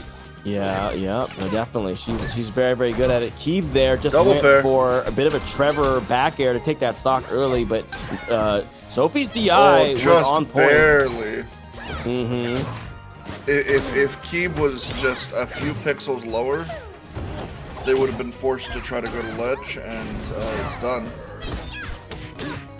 Yeah, at that point. Yeah, definitely. I mean, they are playing at that narrow of margins, right? Yeah, goes for the freaking fire slam, almost gets it, sneaks by. Go for a grab, goes for a down tilt instead. There it is, catches the wind chime, popped straight up, sent into the blast zone, but you were at 100%. That was some Olympia stuff from that fleet. You know, how many people have crystal mechanics, right? It's not just Olympia, right? You know, we all got little things here and there to irritate people, of course. But Zeta doesn't need that. Zeta is just doing damage and then maybe more damage, and knockback and then maybe more knockback. Oh, Keeb with the that's a discussion to be had. Is Chime just a worse version of Crystal? Yeah, I don't want to be a part of that discussion. I will leave it to the Nolt board. But Keeb kind of getting that percent is climbing on him. I think Sophie's a little bit, yeah. Yeah, Sophie's playing decently safe here. Nice tech chase with the charge death smash. Oh yeah, the guaranteed, you know, the low hitting knockdown tech chase option. Oh, Sofilo tried to challenge the dodge down shot, special back air. I think that was the down special, just like the hit came out at the exact time that Sofilo tried to challenge it. Speaking of getting challenged, gets caught, popped up, and sent to the blast zone. Keep trying not to let this one slip out of his hands. Shall I say, leave his sights. He is an archer. That kind of makes sense. Sophie getting a little mixed up at the ledge there. Oh, has Keep off stage. Yeah, really good F tilt at the edge. You DI out fair, you're gonna die. Yeah. Yeah. Tough, but so it kind of was... makes sense. I mean, he was getting jabs, so you're like, oh, let me get out of this. Nope. Yep. Yeah. And again, like, that's Sophie's counterpick for a reason. She wants big stage. And of course, Keeb says, if you want big stage, I'm going to take you to small stage. So obviously, Tempest has huge blast zones, but not as much stage surface to work with. Though frankly, you could not pay me to be in closer proximity to this bloodthirsty Zetterburn. But Keeb's got it like that. Yeah, for sure. It definitely feels like this is kind of... How do I put this? I don't think that if you're Sophie, you're ever mad about having to play on this stage. I agree. Yeah, Zetter's cool with this. Zetter is doing all right. Right now, though, getting slapped around a little bit. Some edge guard action. Wasn't able to cash it all in, though. I think Keeb threw it down strong in the wrong direction, but we'll take the stock anyway. Let's see how much percent Keeb can get, if any, right now in an offstage situation. But Sophilo just gives up the ledge, chooses to call out the second thing that Keeb is going to do. Not enough. Strong head up air did not kill. That's sort of the advantage of this stage pick from Keeb. Yeah, The massive high ceiling. Mm-hmm. Can definitely We are Zetter a bit. in the stratosphere. But also his fares now just kill instead of needing to carry you off. This is true. I mean, sometimes you can just get dropped that far off, and Zetter will not be able to make it back easily. We'll see if these edge guards will come into play. I mean, it's definitely a that Keeb was special. not a very good air dodge. No, gets called out, but Keeb decided not to go for the guaranteed F-Strong, wanted a little bit more. Definitely got Sophilo off stage, but didn't really get too much for it. Sophilo is whiffing these fares and whiff the parry on the jet stream. Not a super clean stock so far from Sophie. Get up there. Yo, jumps out I of... thought that was going to go to ledge. Oh, wow, I think dead for Sophie that. might have thought that too. I'm surprised as well. Yeah, I think that stock kind of got away from Sophie there. I think a little bit of off tempo, missed a couple of like key things. You don't want that, but if she can close this out, you know, 90% is nothing to sneeze at. That's what I'm talking about. That's one of the biggest things you need to capitalize on, and Sophie didn't manage it that time. Ooh, misses the fair. I think good DI from Keeb keeps him alive there, as it has often done. Oh, what a jab combo from Keeb. Keeb, just perfect timing. Really bringing out the extra credit on this stock. All the fleets lately they've learned that if they get hit The by double fair. a move that combos like could get you a soft combo, you just slam down special. Oh, the nair into nair into nair into fair. Oh wow, but Sophie made it back. Not He enough, was a little but- bit overcommitted. I think this is a Keeb game.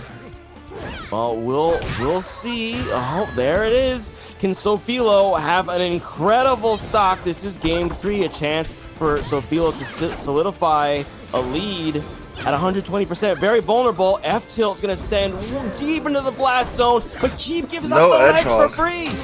You've let the lion back into the closet. Now you have to fight in close spaces. You don't want that. Up air, up air. Damage is climbing. Keeb fights back with a double dare. Wind chime goes up, interrupts the kill. Oh my but god, Nair Wind will chime take almost it. saved Sophie there, but follows up with the up air and catches him. He knew his timing. He was ready. Yeah. Yeah. It could have been spaghetti on the floor, but no, managed to There's definitely a universe there where Keeb just does the final back air and doesn't remember that the chime is going to save him. Yeah, I mean, you know, this is the thing with these very experienced fleet players. They know they're paying attention to their chime. You know who's on it, when it's gonna pop, how to get more of them on there. Keeb is very good with the chime. Yo, Sophilo goes really deep for that. I think Keeb might have been able to call out that action there, but didn't quite get a punish. Sophilo doesn't get the tech chase either. Yeah, not quite. That felt like they were ready for it and then just did. Oh, back air to back air. Back air to back air. Disgusting. Yeah, Fleet is. Oh wow, Ooh, there hell you yeah. go Love though. the down throw up air or up smash.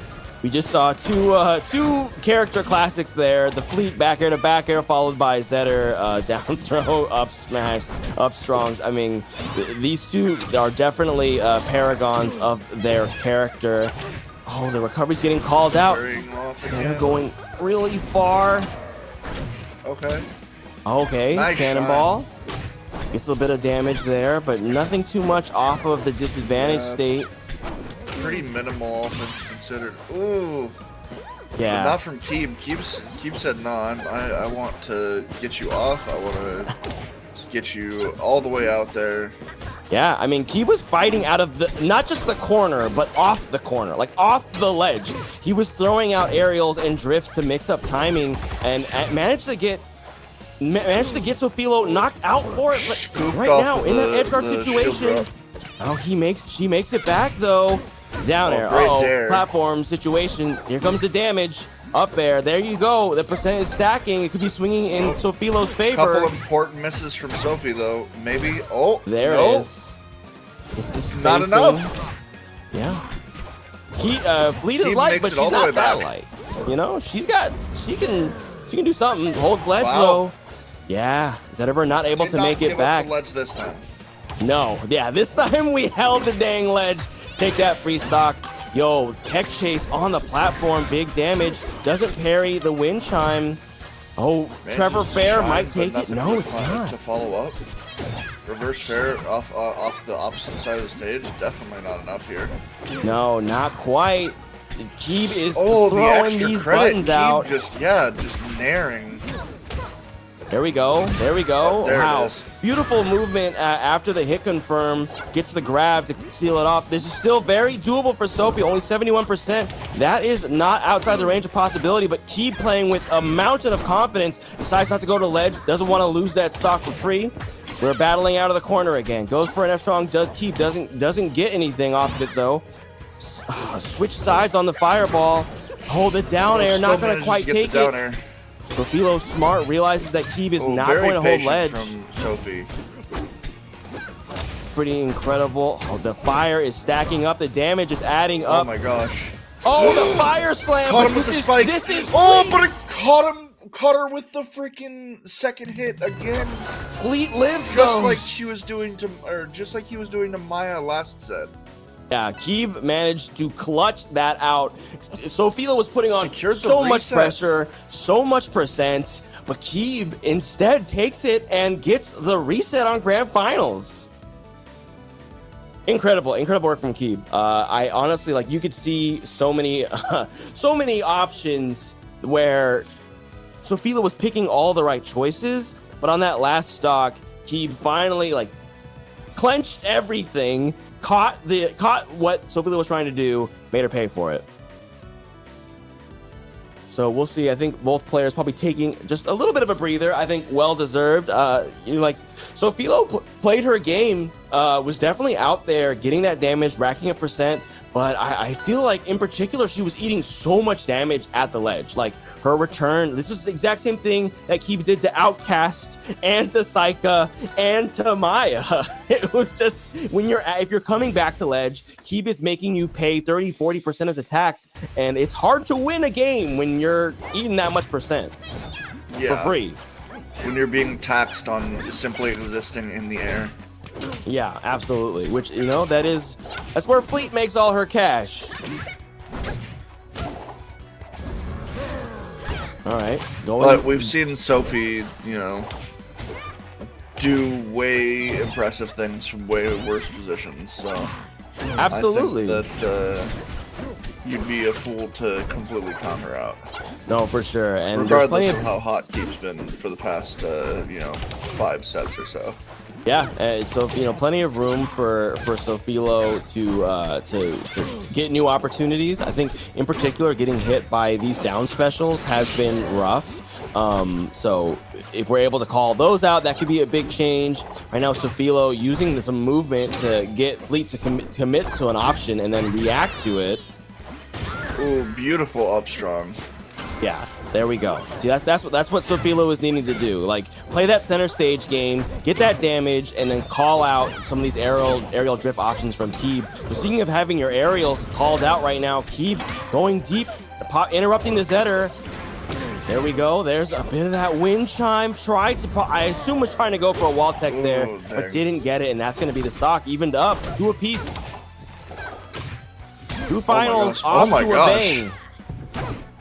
There we go. That's the Zetter classic. You might as well hold ledge for free because jump off ledge down air is just brutal. But again, there's the tax. Literally, like, just completely evened it out with one small reversal. Zetter just has to approach the ledge with his wallet out every time. He's like the bouncer. Keeb is like, oh, you were just in here? I don't remember that. And every time Sofilo's like, no, my friend is in there. I swear, she's there. I just like let me back in. I have to go to my car real quick. And Keeb's like, nah, 40%. I don't see no snap. You got to pay your cover. Absolutely. And speaking of cover, Keeb is covering these options right now. Yo, just goes for a shine back air. Probably try to get back air fair. But Keeb ready for on the DI. This is just an absolute slobber knocker. There it is, the down special again. Too high to follow up on the chime. Yeah, all right. Aerial drift goes to push up, take up some space. Raw fair, not enough. Sofilo dipping low, cannonball. Caught him with the shine. That should be enough. Oh no, not quite. Yeah. Calmly. The up smash though. Yep. Lands on stage, punches her in the face.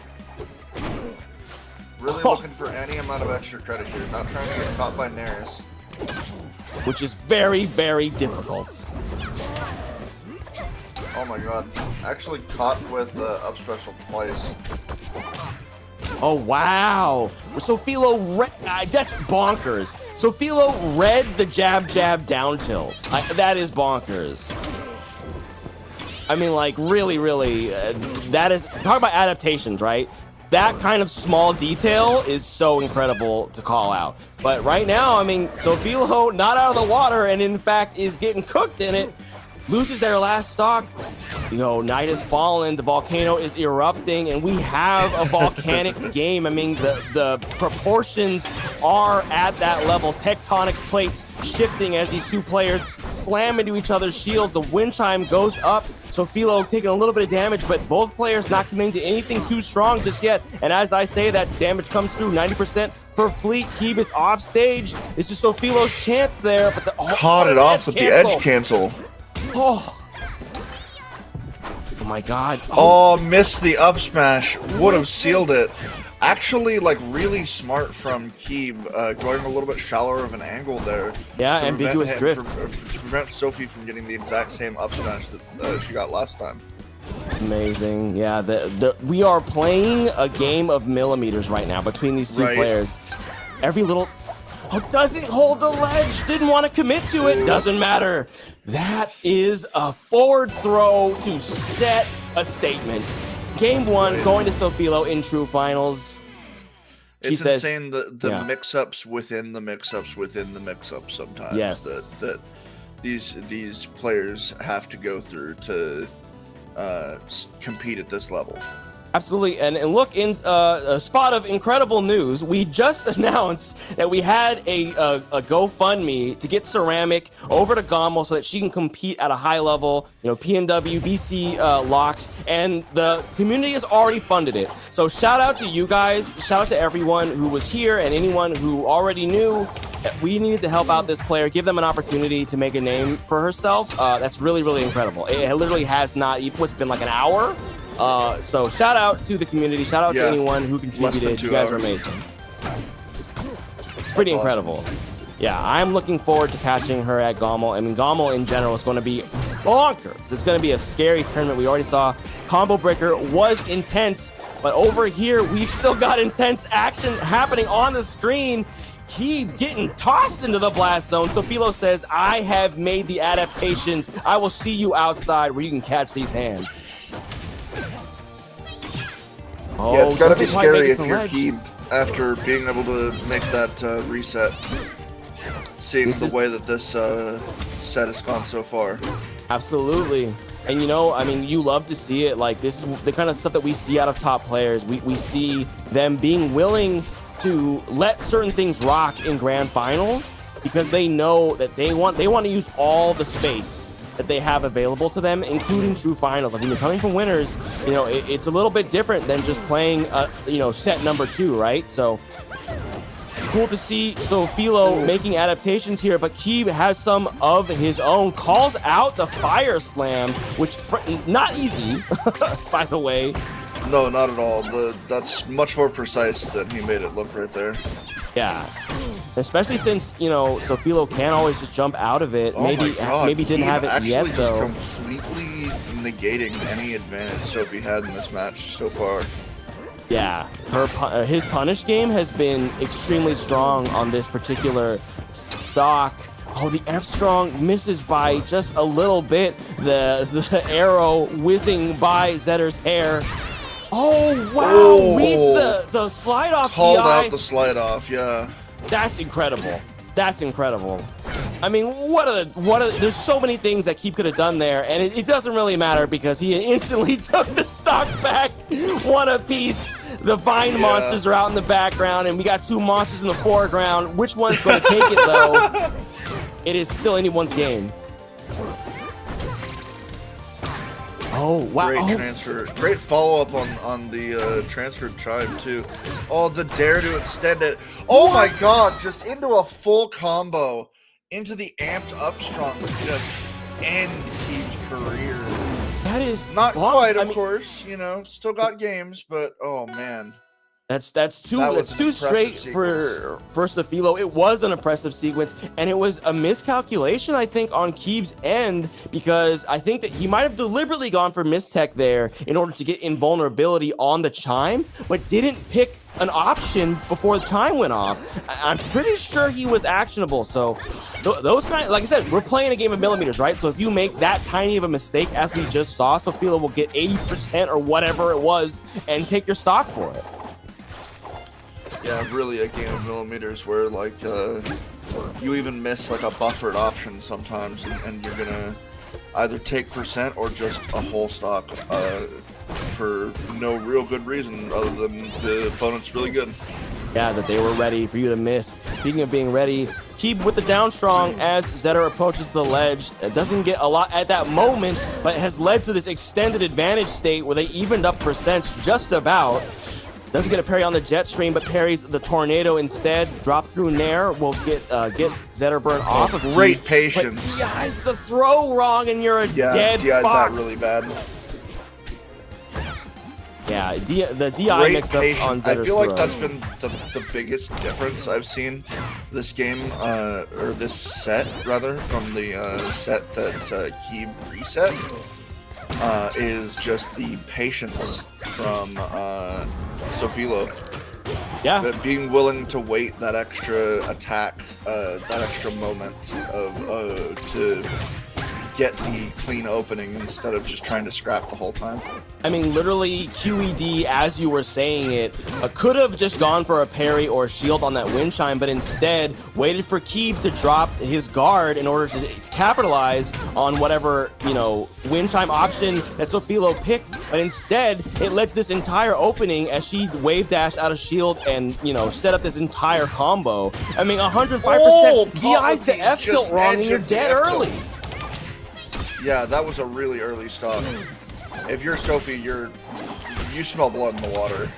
Yeah, this is game 3. This is Keeb's chance to hold on to true finals. I mean, we've definitely seen excellent things out of him in this matchup and on this stage. But Sofilo is making a point of it. Grand finals, that was research. This is the match. No, really, that feels like how Sofilo took it, because this is not the same Sofilo we just saw lose 3-1. No, definitely not. I mean, like we were saying, the ledge was the death knell for Sofilo, but Sofilo just hasn't been at the ledge this time. The advantage state wasn't ending. There's no time for Keeb to get edge guards if Sofilo is center stage all the time. But darkness has fallen. 0% on Zetter. Keeb at almost 90. This is a dangerous spot for him. He's gonna have to battle back to hang on to his stock and hang on to his game. There's that patience I was talking about. There it is. Just because she's always pressing buttons doesn't mean that she's pressing them when you expect her to. Waiting can be a mix-up. Oh and my speaking gosh. of perfect timing on that Double sweet jumped spot out of the fair, way, caught her with the raw sweet spot fair. and that will take it 3-0 in true finals for Sofilo. Once again, our hop-on champion. Like she never left. Like she never left, indeed. Taking hop on 18, adding it to her pile of, I think it was a run of like hop on like 12 to 16 or 15 or something like that. I think she got like 6 or 7 in a row. It was extremely impressive. And look, despite the absence of Mystery Soul this week, Keeb showed up as the fleet, a strong presence, took her to true finals, which already means that you've won a set on Sofilo. Not a lot of people can say that. But Sofilo, I know it's the obvious thing, but she just shifted into another gear, man. The burner. She thought she had it on high. She was like, wait a minute. She cranked past high to Inferno setting, which the manual says you're not allowed to do. But Sofilo, she's just got it like that. She is. I'm just imagining Sofilo trying to boil water and oh shit, I had it on medium the whole time. let me turn it on. She's the kind of player who could, if she needed to, burn water. That's how hot she plays, how strong she is. But thank you so much to our Hop On 18 participants. We have our top 8 finishers here. So Philo, of course, taking it in first. Followed up what a set from Keeb. Game of inches. A game of inches. And a bit of the destruction in Keeb's wake behind him. Maya in third, Outcast in fourth. We have like a beautiful little BC turnout here, actually. Right? Yeah. Because Saika in fifth, Sawstep and Dia sharing seventh, all BC players. This is a bit of a BC. There's a bunch of BC players right there.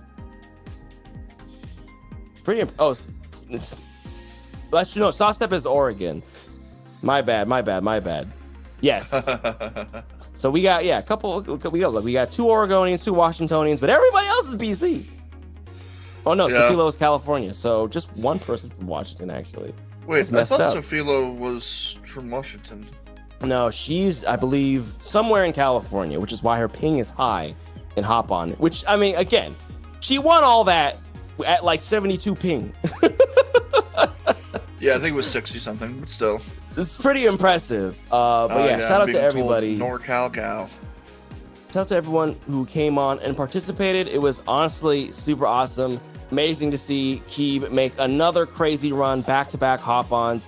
Will he be able to take it next week? I hope we do see him here.